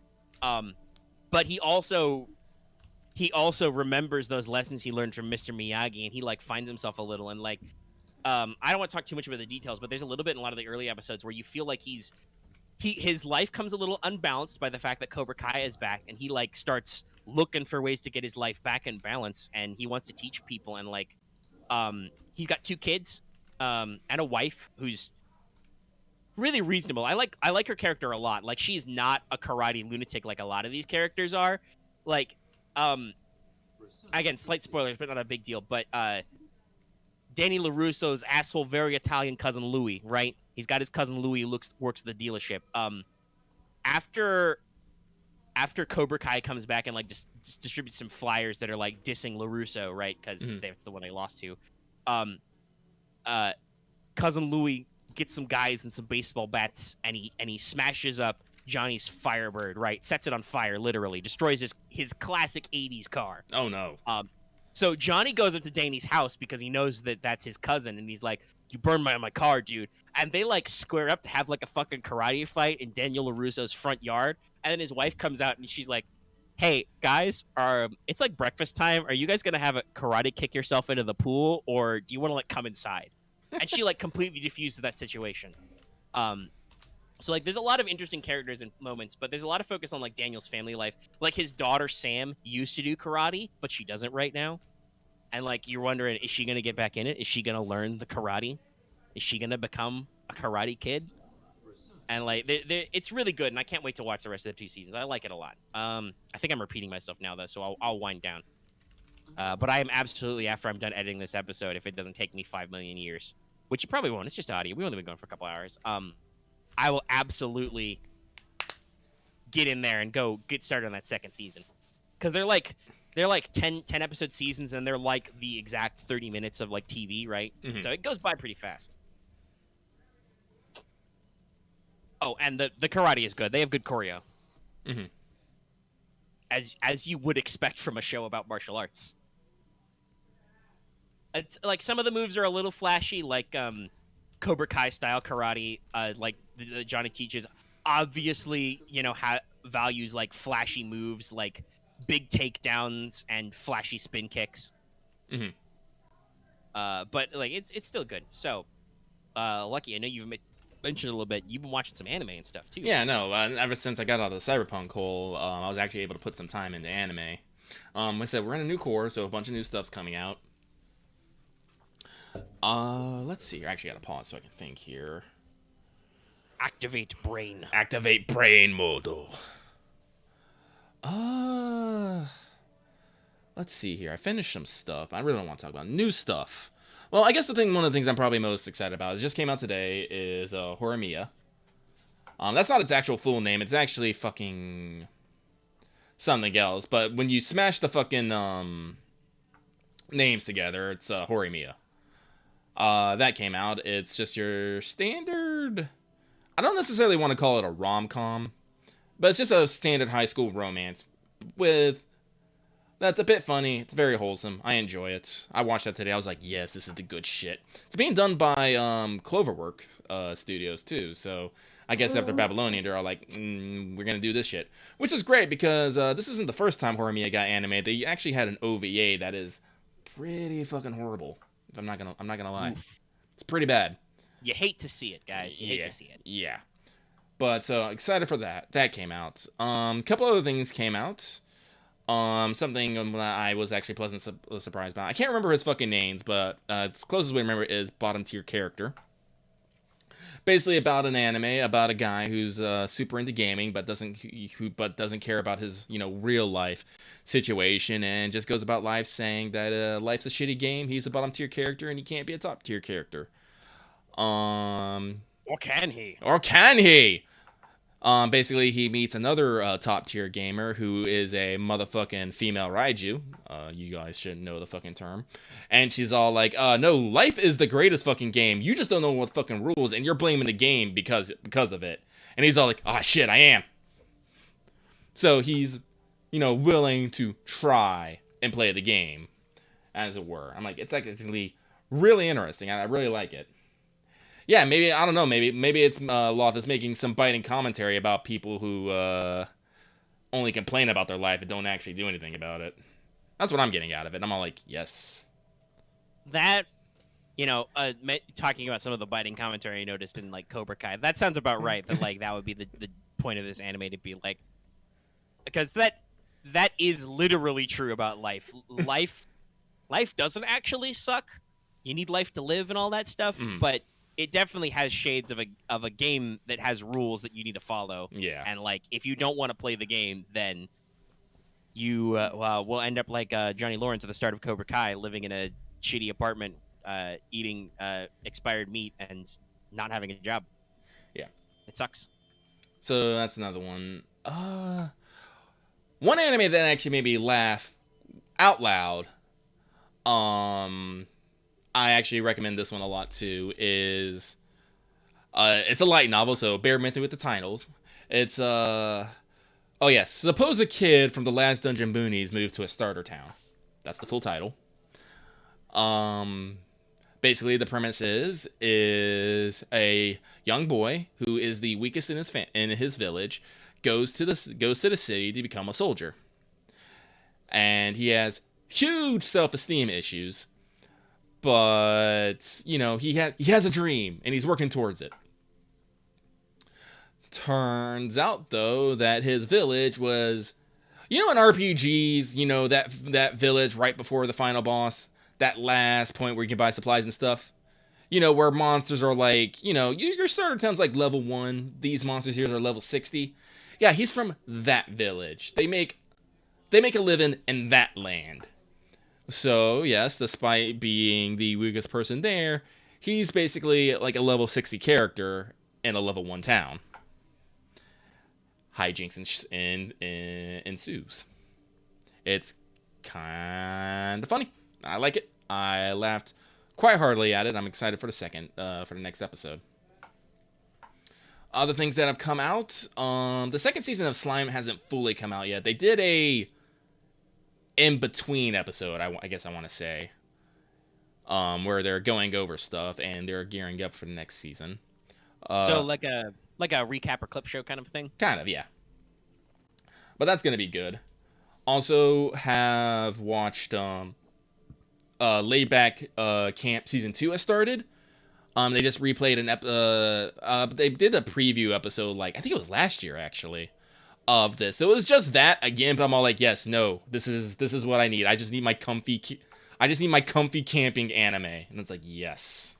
That's very on point for early 2021. Yeah, no. Like, it's super good. I love it. What else I have? I started binging some old stuff because, like I said, I haven't been watching as much anime as I had been, mostly because of, like, I've been playing so many gacha games and Cyberpunk. So I'm trying to get catch up on stuff. Like, I finished up Akudama Drive. If you haven't seen that, did I talk about that at all? I think I did. The name doesn't sound familiar, so I don't know. Okay, well, Akudama Drive is basically, what future tech. I don't want to say cyberpunk. Well, actually, no, it is kind of cyberpunk in a sense. So it's basically a cyberpunk show about a bunch of criminals trying to pull off a job. Basically, what happens? Like, the main character is you actually don't learn any names. That's okay. Everyone's either just referred to as a person or by a title. So this girl who has just a normal government job, accidentally gets caught up in this grand scheme where a person needs them to basically hijack a fucking package. And the people involved. Oh, yeah, this is a fucking Shadowrunner sprawl job. Pretty much. And these are the go thing. And they basically have to assemble it. And once they assemble, one of the guys just snaps a bomb collar around all their necks. And the characters are described as thus. There is Courier, who's a guy who almost never gets off his fucking bike. Doctor, a woman who will save someone but then kill everyone else in the room.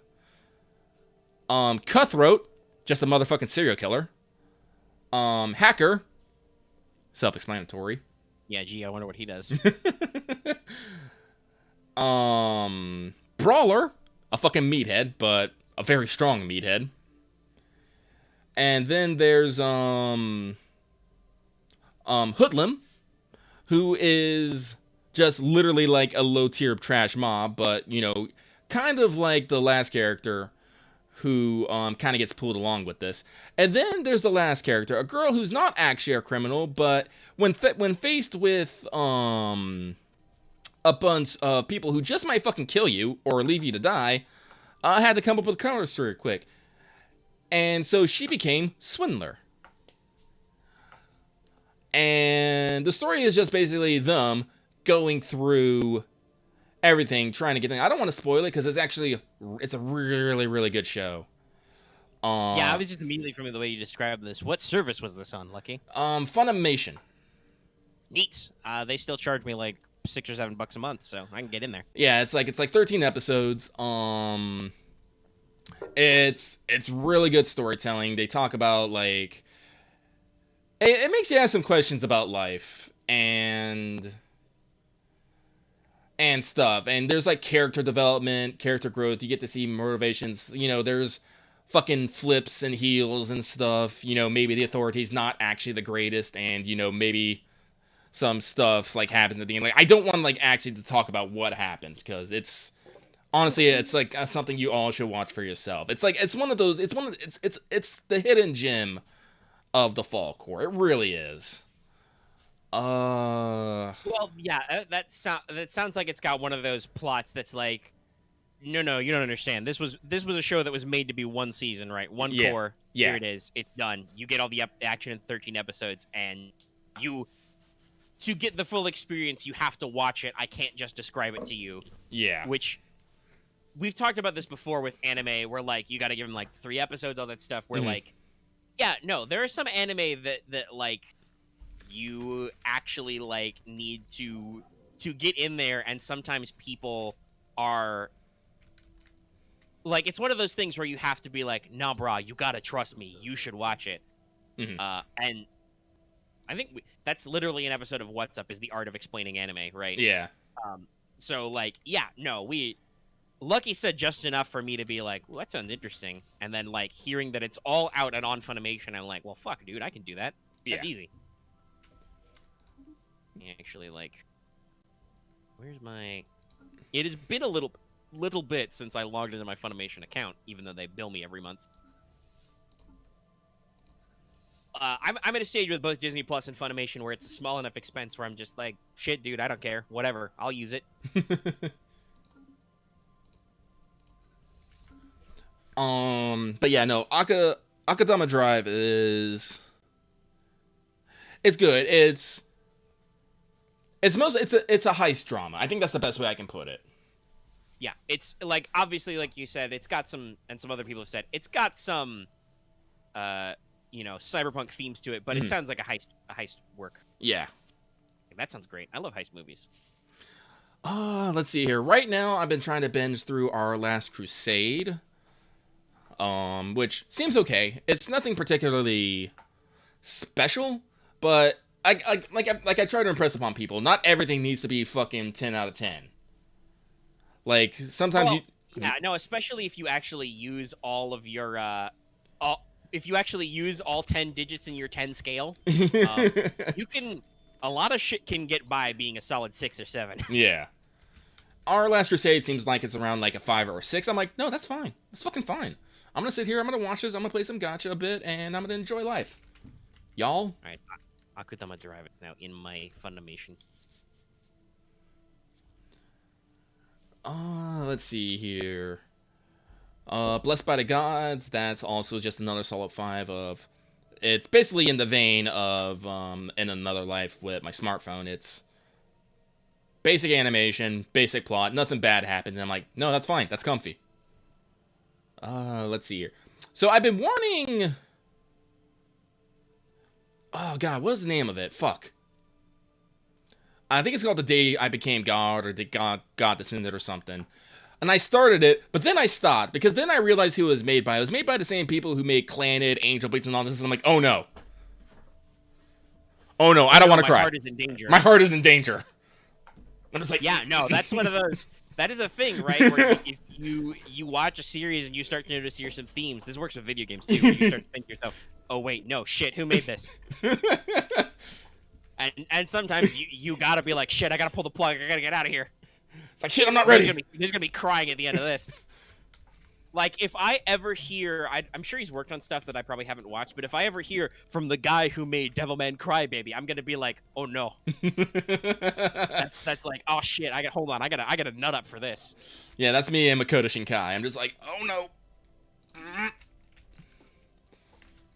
But yeah, Loth said it pretty good. Oh no, I'm playing a Yoko Taro game. Yeah, no, that's another one of those. I'm still trying to find Drakengard for the PS2. I almost got a copy. Another one is, while he's doing his weird Wuxia puppet show, has, I think, mellowed out Genu Urobuchi a lot. Yeah. But that's definitely a thing where you're like, shit, am I watching a Genu Urobuchi show? Well, Yeah. there's like 5 dead people, some of whom I like, or 20 people are dead, some of whom I liked. Many of them main characters. Yes, the Uro Butcher is probably responsible. You know, it's funny how that works. But let's see here. I'm gonna pause. I think my too many tabs. Investigate. What do you mean there's not a giant skeleton? Oh, the spaceship is leaving! No. Oh, yeah, that's right, because... No. Research! Oh, let me close some tabs. I think we're paused. Are we paused? Paused. Okay. My computer is catching up. I'm using a little bit. Oh, that's right. Didn't I get Consecrate Worlds? I should mark that. Because... Since we're in idle time, I can say without getting bogged down. I do believe that, yeah, Urobuchi still likes tragic stories, or not even if he likes tragic stories, he can still write them a lot, but his I must murder everyone to solve this story thing has definitely gotten better. I don't know if that was a direct result of writing a more like it feels like it was because of Thunderbolt Fantasy, which I still haven't watched, but I know a bit about, where it's like sad stuff still happens, but that feels like a show that's full of just like, yeah, no, dude, cool puppet wuxia. Cool puppet martial arts. Like he's figured out how to unlock the rule of cool in his heart. Similar with some of his FGO writings. Nah, dude. I watched Psycho-Pass. No, like that wasn't quite as murdery, but still was absolutely like, nah, dude, you're dead. Yeah, I mean, That when the guy, guy... you like this guy? You like this random background girl? She's fucking dead, dude. Guess what? She is uglily murdered on screen. Yep. All right, I'm talking about Psycho-Pass. We're back. I'm gonna unpause the audio. Okay. Well, that's still loading a little chunky, but we're functioning. Sorry, I was talking a little about Urobuchi off cam. I'm talking about how he has definitely mellowed, right? But like, nah, man. I have not watched Madoka, but I've watched Zero, but I've also watched Psycho-Pass. Like, nah, there was for a while there where he was still the Urobucher. Like, do you like these characters? Some of these motherfuckers are dead. Like, you know they're dead. They're gonna die. And they're not gonna die pretty either. Like, it's gonna be ugly. Ironically, I think it was the season of Psycho-Pass without Urobuchi that, like, took it too far, where they, like, lost track. The second season really lost the track of, like, their ability to... I'm trying to find out the best way to say this. Their ability to actually kill characters for payoff. Yeah. Rather than just... Wait, shit, this is just about people watch the show because we just kill people in it, right? Grossly. We really grossly kill them with particle gun. No, that's not actually why. Like, I will go back and watch the first season of Psycho-Pass because it's really fucking good. Yeah, it is. Both the extended cut is good, and also I also like to just watch the English dub, because I've talked about this with certain series. They name drop a lot of, like, English writers and book titles, and it's always a little awkward in Japanese. But no, like, yeah, it's like, God, that show's really good. Anyway, we're talking about new anime right now, or newer. Newer. Let's see here. So we got a couple isekai things coming out. The only one I think out right now is So I'm a Spider, What of It? Which is... Wait, no, hold on. Let me guess. Somebody dies, probably by a truck, and they are reincarnated into a fantasy world as a creepy giant spider mob. Not... Well, close. So, first off, no one knows why they fucking died. Two, it seems like it was a whole classroom. Seems like a lot of them were turned into humans, though, but there are people turned into some monsters. They're slowly gathering. And three, I think she is, like, a bigger than, like, a normal spider. She's not that big, if I remember correctly. I don't know. I read a bit of the light novel, but I don't remember it at all. But, as I said, it's an isekai. This anime seems to be using a lot of CG, especially for the spider mob, the spider form, which is okay. The spider is very animated. You see this a lot actually in the manga. Uses her 8 legs to, like, do a lot of different poses, dance around and stuff. Stuff that costs a lot of money when you're doing individual fucking frames and shit. Yes, especially if you're doing something complex like a spider. Yeah, so It's funny. I said the voice acting is pretty fucking hilarious. The ED is hella hilarious. Oh my god. So I'm gonna keep up on it. There's a bunch of things that haven't come out yet. We're still like in the first week. There's still things that we still got. Yeah, like, everybody's only just now coming back off their holiday break, so. So yeah, I'll probably have more to talk about, and I'll probably give some more thoughts. I told myself this like 2 days ago. Hey, I should probably write down the animes I'm watching, what I think about them, so when we do this, I can actually have coherent thoughts. And I'm like, nope, I didn't do it. I don't have coherent thoughts. Good job, Lucky. You know how to do. No, you don't. Well, welcome to our show. Welcome to our show. By the way, there was a funny. I didn't want to interrupt Lucky's flow, but there was a funny off mic bit in the chat where, Loth said he was like, I can't wait for an anime character to say like, what would it be? It would actually be like Jimbuchuru Daisuki, and I was like, no, you don't understand, Loth. Urban fantasy isn't self-aware like that. No. Like cyberpunk stories love to reference shit like remind you that William Gibson is a thing, right? Yeah. That Blade Runner happened and predicted all this and blah blah blah, right? Especially because, hey, guess what? A lot of classic sci-fi and cyberpunk in that vein, before it became its own standalone genre, has a lot of really classic philosophical elements that people like to discuss. Now, urban fantasy writers don't like to reference each other, except maybe Harry Potter. Usually to be like, it's not Harry Potter. But, like, usually urban fantasy steals from public domain shit and really, really, really old myths and spins it. They don't, like, acknowledge... Like, occasionally you might get something memey. Like, I think the Dresden Files has a couple of digs at, like, Twilight, right? Mm-hmm. Like, sparkly vampires. But, you know, there's not that kind of pop cultural reference. Like, I don't know. They draw. Dresden Files is pop culture savvy, but it's usually with, like, with stuff that would have already existed in pop culture, like, Harry Dresden references Star Wars a lot and, like, old action movies he saw and shit, you know? Mm-hmm. Comic books he read. Whereas and it doesn't make sense necessarily, but there's not a lot of referencing, like,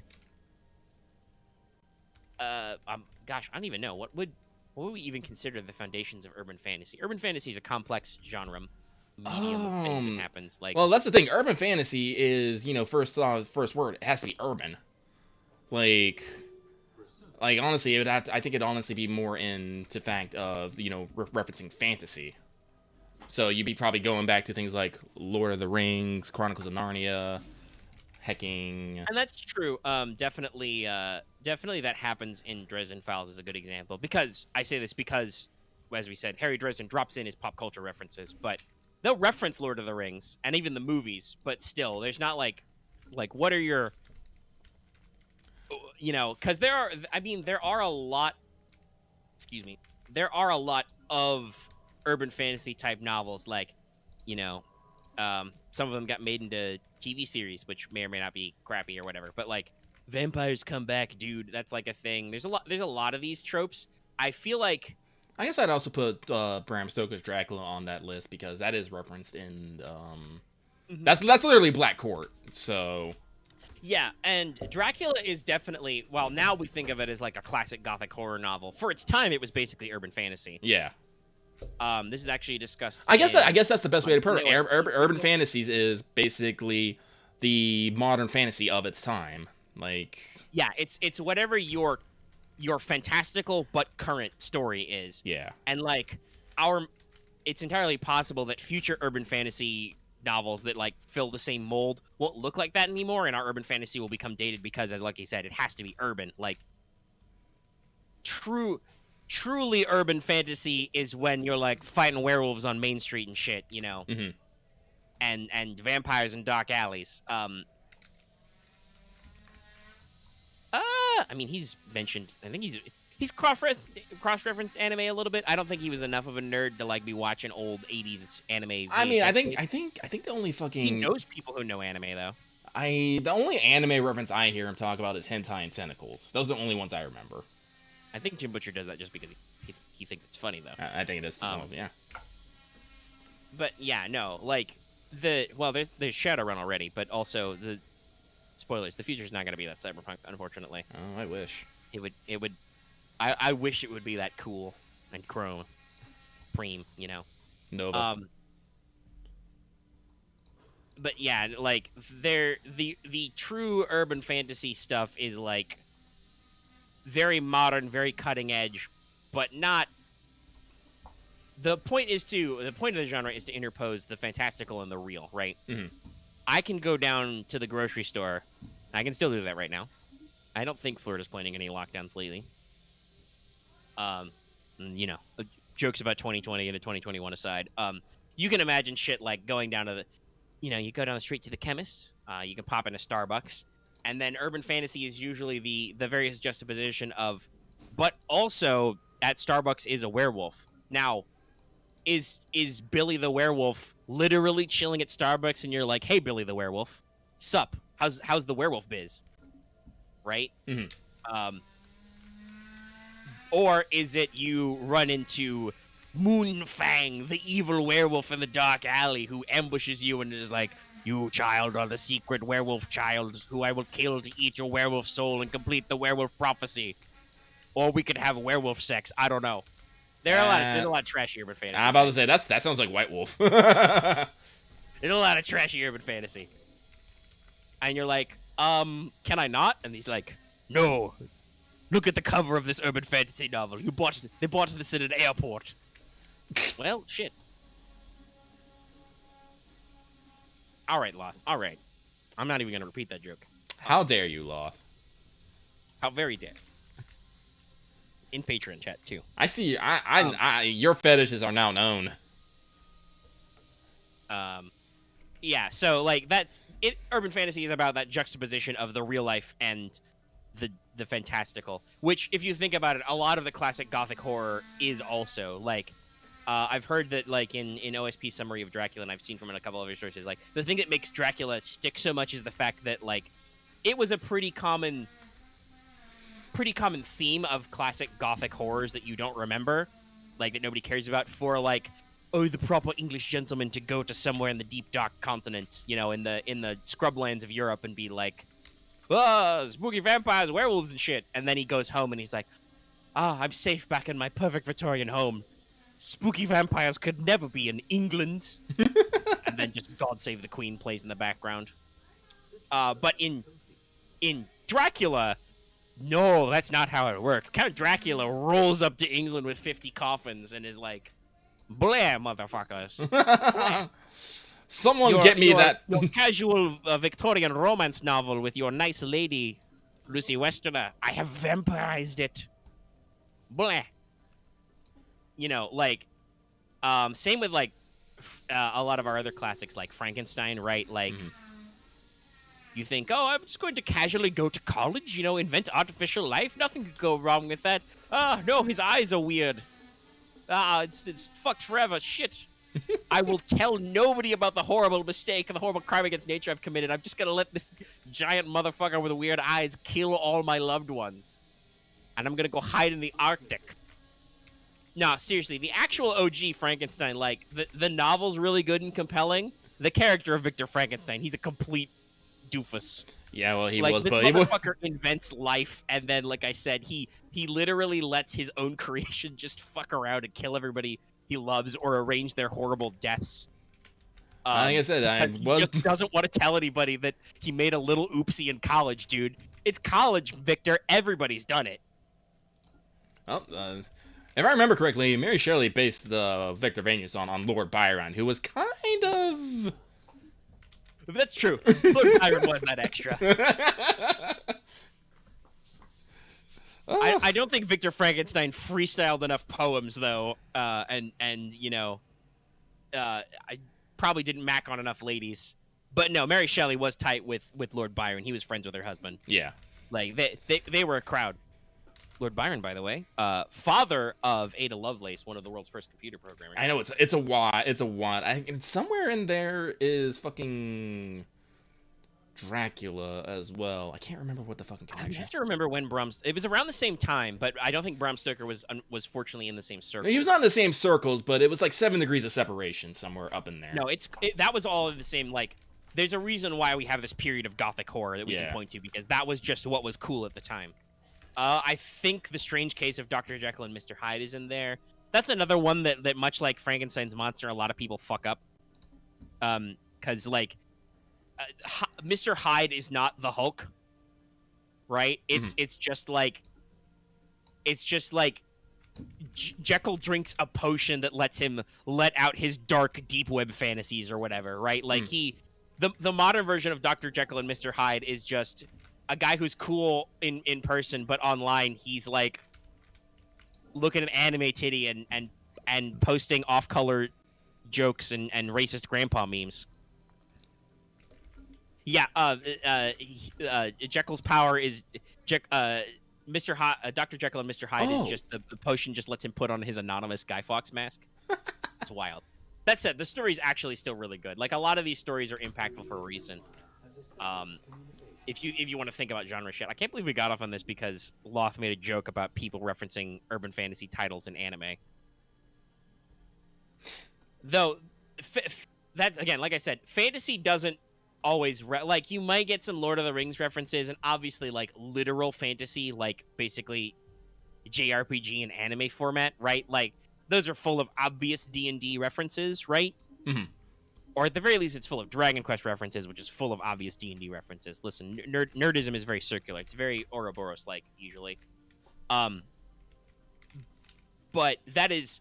Those animes don't usually, like, honestly, actually, that's a good question. When was the last time, like, Lucky, you've probably consumed more isekai anime than me. When was the last time you think you saw an isekai where a guy was, like, literally like, hey, isn't this just like Dragon Quest? Like, it wasn't just like a subtle nod to be like, hey, this is just like that game.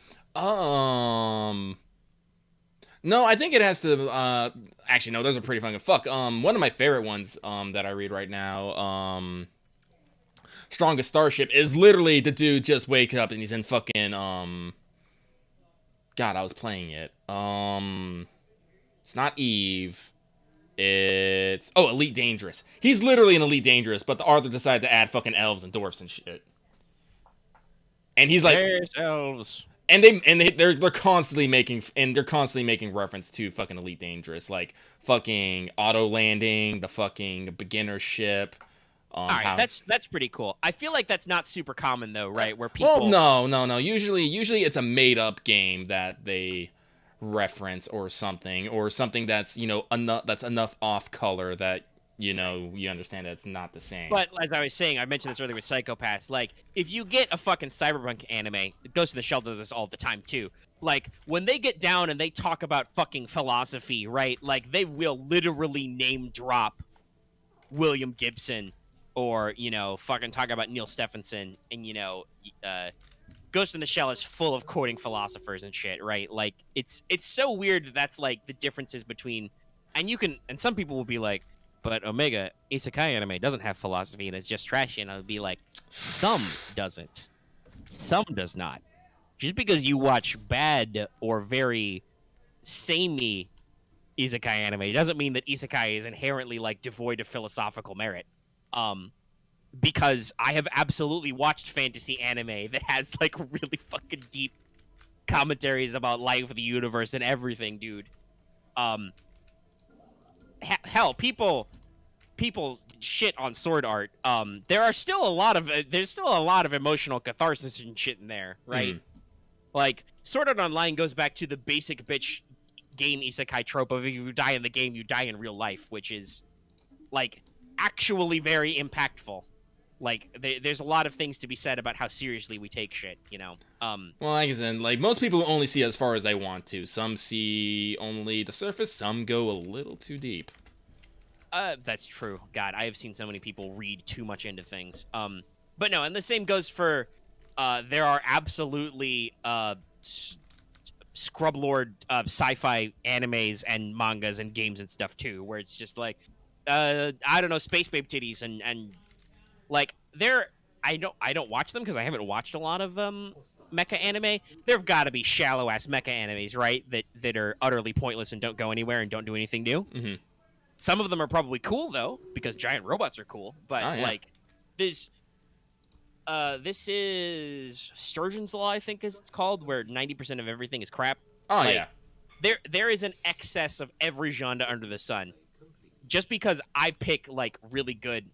All right, Devilish. Okay, I don't care that you've given me $200. All right, don't shit on Franks like that. just because they had an unsmooth opening doesn't mean that was like devoid of anything. That show was actually trying to say a lot to Japan. It was talking about, the raising of your youth, expectations upon them, Well, yeah, that was the weird thing. Like, a lot of people took shots at Darling for, like, having wrong think or whatever, or being shallow, when the problem with Darling was that for the American audience, it was a little bit like some of the stuff Psycho-Pass does, where, like, they're talking very specifically about Japanese-ass cultural issues that we don't have. Like the fact that their birth rate is declining and they're full of old people who are just run the system now or something. Like that's definitely not a theme that was also the Ghost in the Shell standalone complex movie or anything. Guys, that's what the Solid State Society was about. It was about old people and reorganizing young people because Japanese culture is weird. That reminds me, I need to go yell at Netflix and where's my fucking, I'm pretty sure it was delayed because of the thing, but God, I really want to see it though. I mean, it left on a fucking cliffhanger. I mean, Jesus fucking Christ. Yeah, no, it's not 2 seasons. It's 1 season that was split into 2 production cores. A problem that often happens with anime. Like, I want that second half. Like, that first half was goo. I got over the art style. I'm in it. Mm-hmm. When my boy Togusa just up and disappears, you can't leave me hanging like that. No. I love that guy. He's great. He's great. And I am also partial to Major Kusanagi's exposed side thigh. Like, that's good. That's good. Well, yeah, she knows what she's about. She knows what she's about. Hey, now that I've actually... So, part of the reason why I wasn't on Cobra Kai yet was because I had to... I don't know if Lucky knows this, but some people might know. Netflix is kind of a pain in the butt these days to sign into. They're like, hey, are you logged in on a device? You gotta get another device or go on your fucking computer to authorize this. You can't just enter in your password. You gotta, like, jump through authorization hoops, and I'm just like, shit, okay.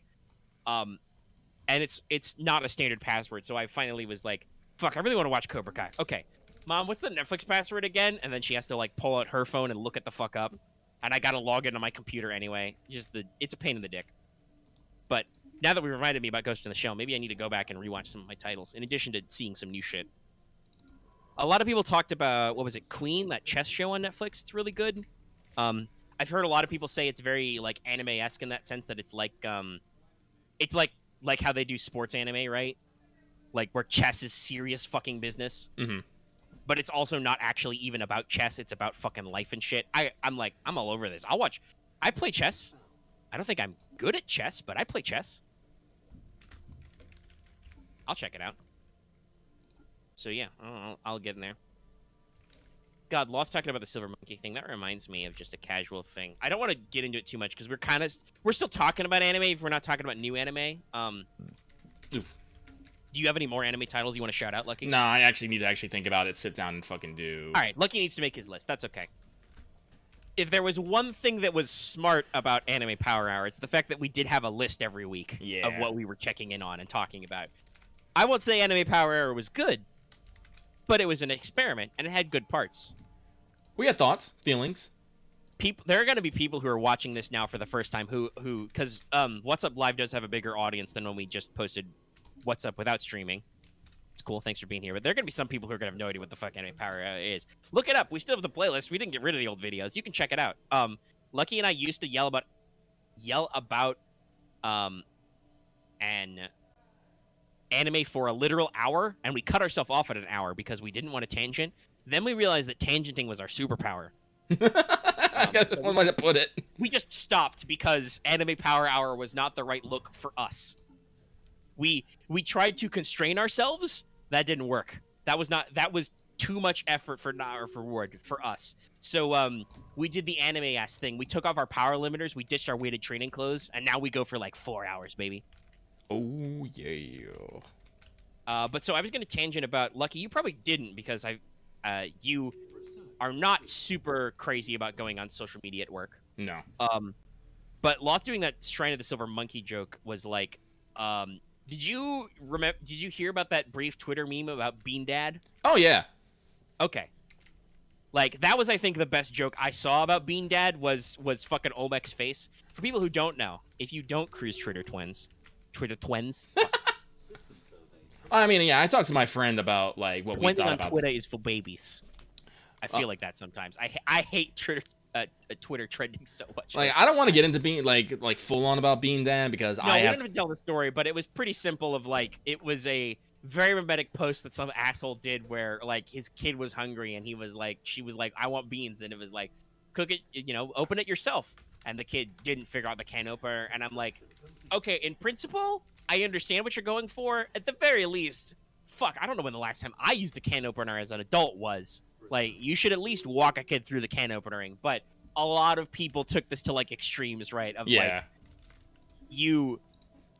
like, I think that a lot of people were calling it full on child neglect and abuse. I'm just like that's too far, yeah. right? Like, you just like open your own can of beans. I'm like, it's a little bit of a dick move, like when a kid doesn't know how to operate a can opener, and they do have sharp edges, so you want to be careful, but also like, I don't know, shit. As a kid, I wasn't entitled to free fucking beans, like, I mean, sure, soup involved an open flame, so that was probably required adult supervision. By the way, I gotta relate this story now. I love this thing in chat where it's like, this like, I think I cut myself on a can opener as a kid, and next post is one of our other patrons, Devilish, is like, I cut myself on a can opener last year. Yeah, no, so like operating a can opener is not like some instinctual human thing. Like, honestly, I feel like it would almost be simpler if it was like, Dad, I want to eat chicken, and like the dad hands her a spear and he's like, go kill your own chicken. Like, that's probably more intrinsic to humans than can opener, but the underlying ethos of like, okay, figure out the can opener, that's not inherently wrong, but no, like, he took it way too far. But like, so many good jokes about this, right? Mm-hmm. Which one of them was the thing Loth quoted about the Shrine of the Silver Monkey. If you want to eat beans, you have to answer these 3 riddles in the Shrine of the Silver Monkey. I'm just like, and I think I think it was like the picture of Olmec with the text, and the tweet was something like, fuck Olmec, I just want to eat beans. Like, I've seen a bunch of things here, but oh yeah. Oh my god, is that true? Somebody just posted the can opener was invented like 50 years after the can.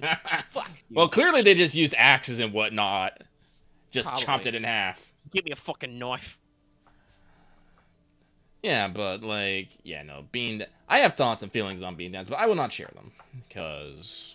Nah, especially as we're getting into like 2 hours 45 minutes. There are a lot of current events this week. I don't really feel like going over them, especially since they've passed for the most part. Like, they're either political or socially, and like, here's the thing: we can talk a long time about them for fucking.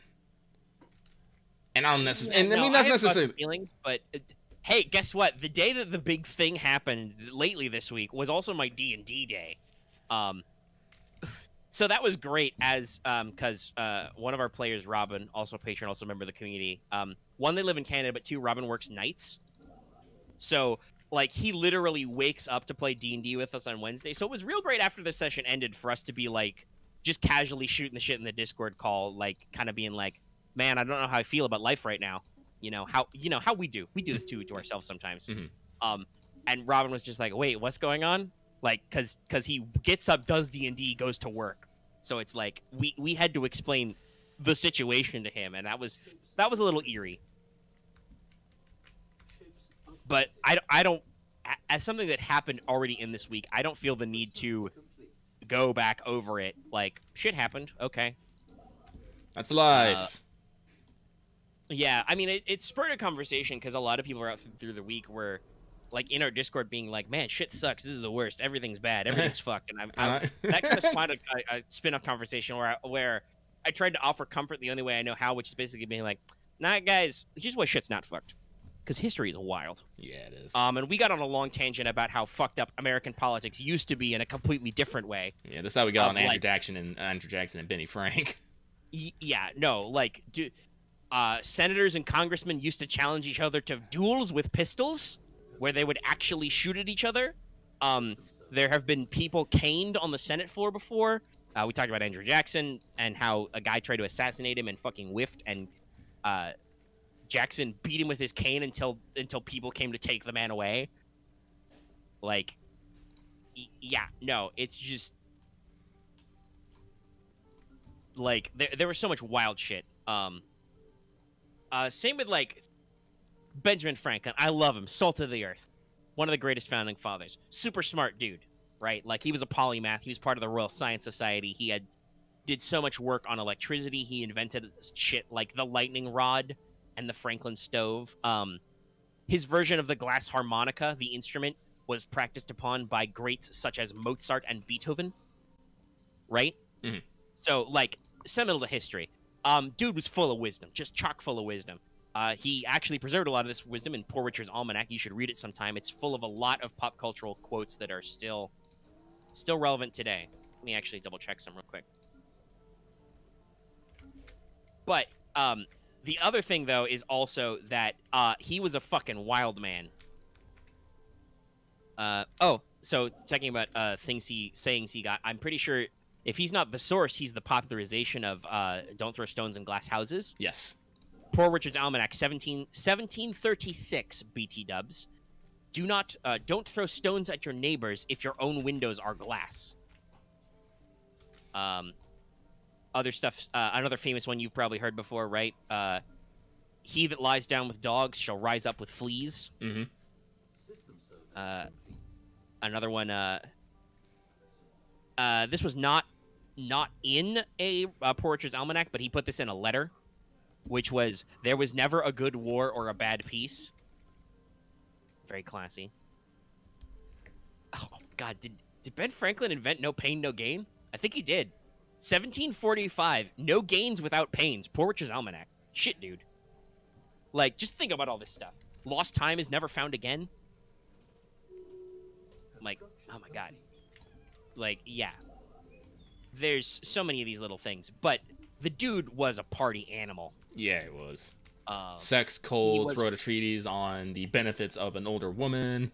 Yeah, like he had a friend who was like concerned about stuff, and he wrote him advice about attracting an older mistress. Like some of it might be a little yikes right now, but it was just like, nah, dude, get an older lady.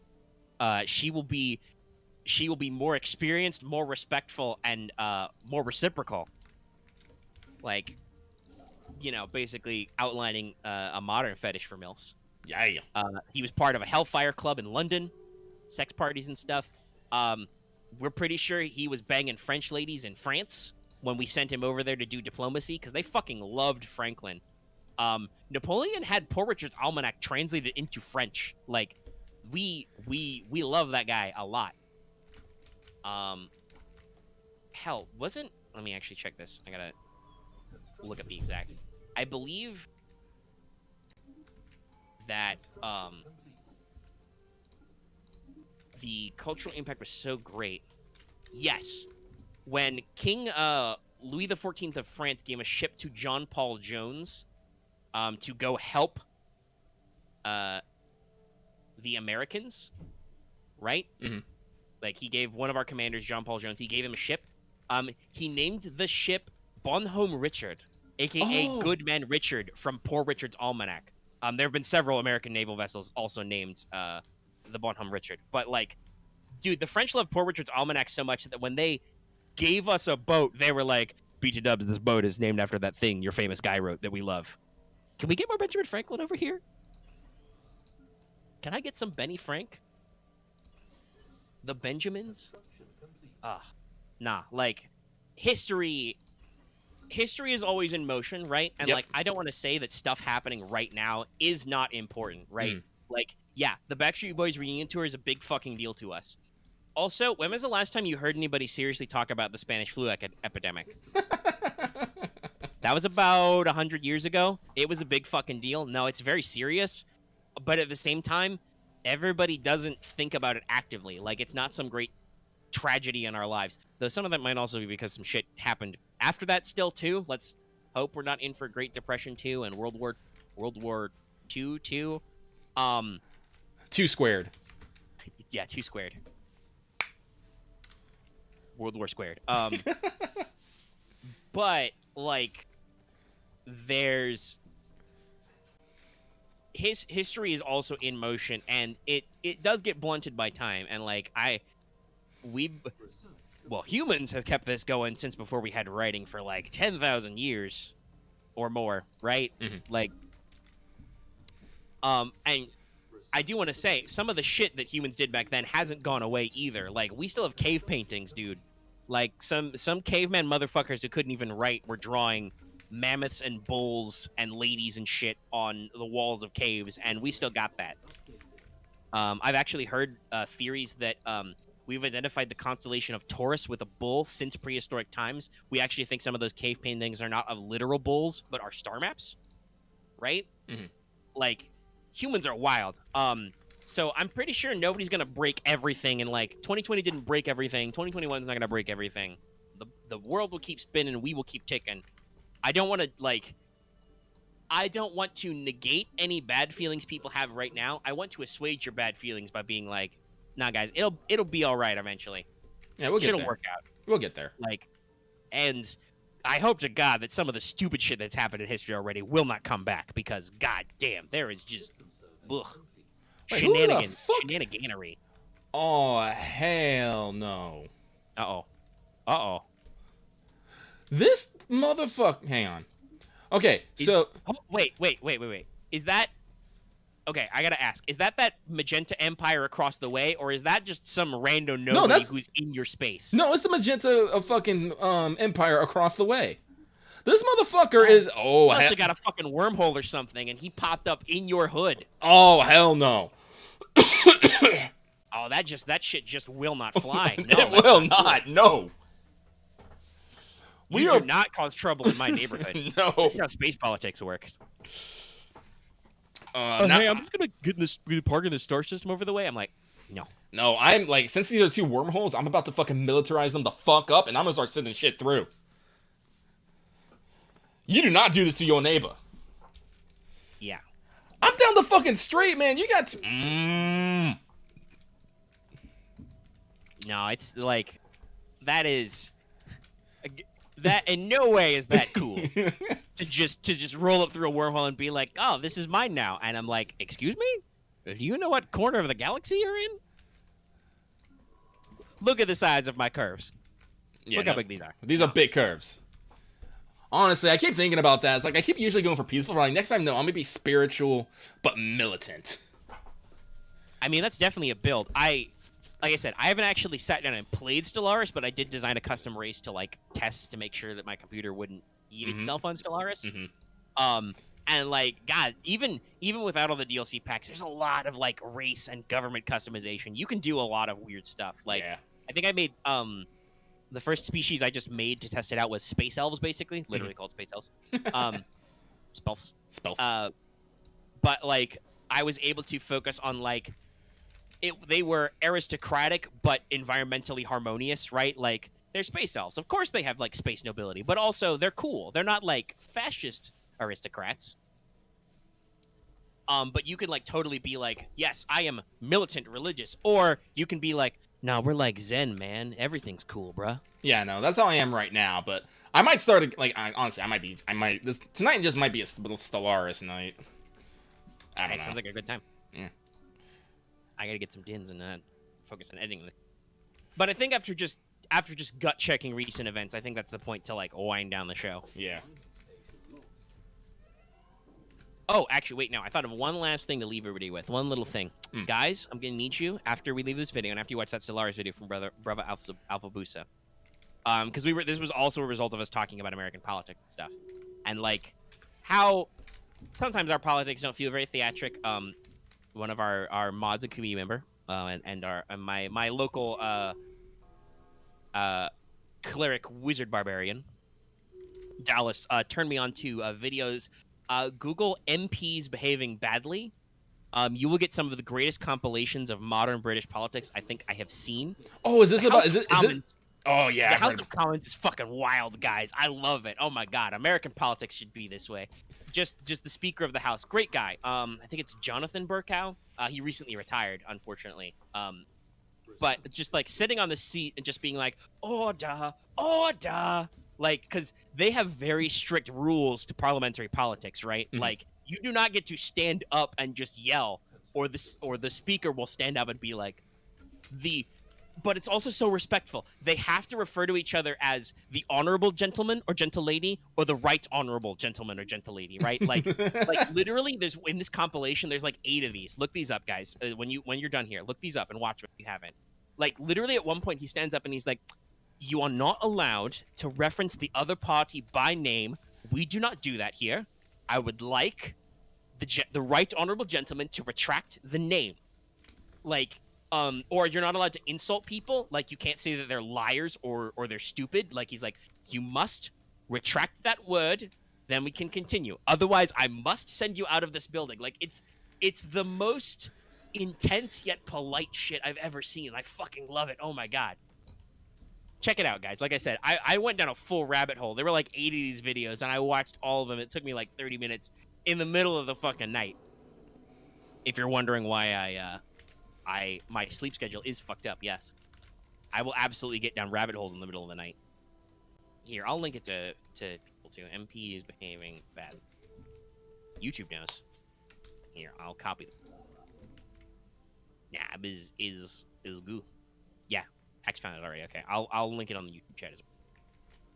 So that's my final thought to leave y'all with, of just something I enjoyed over the week.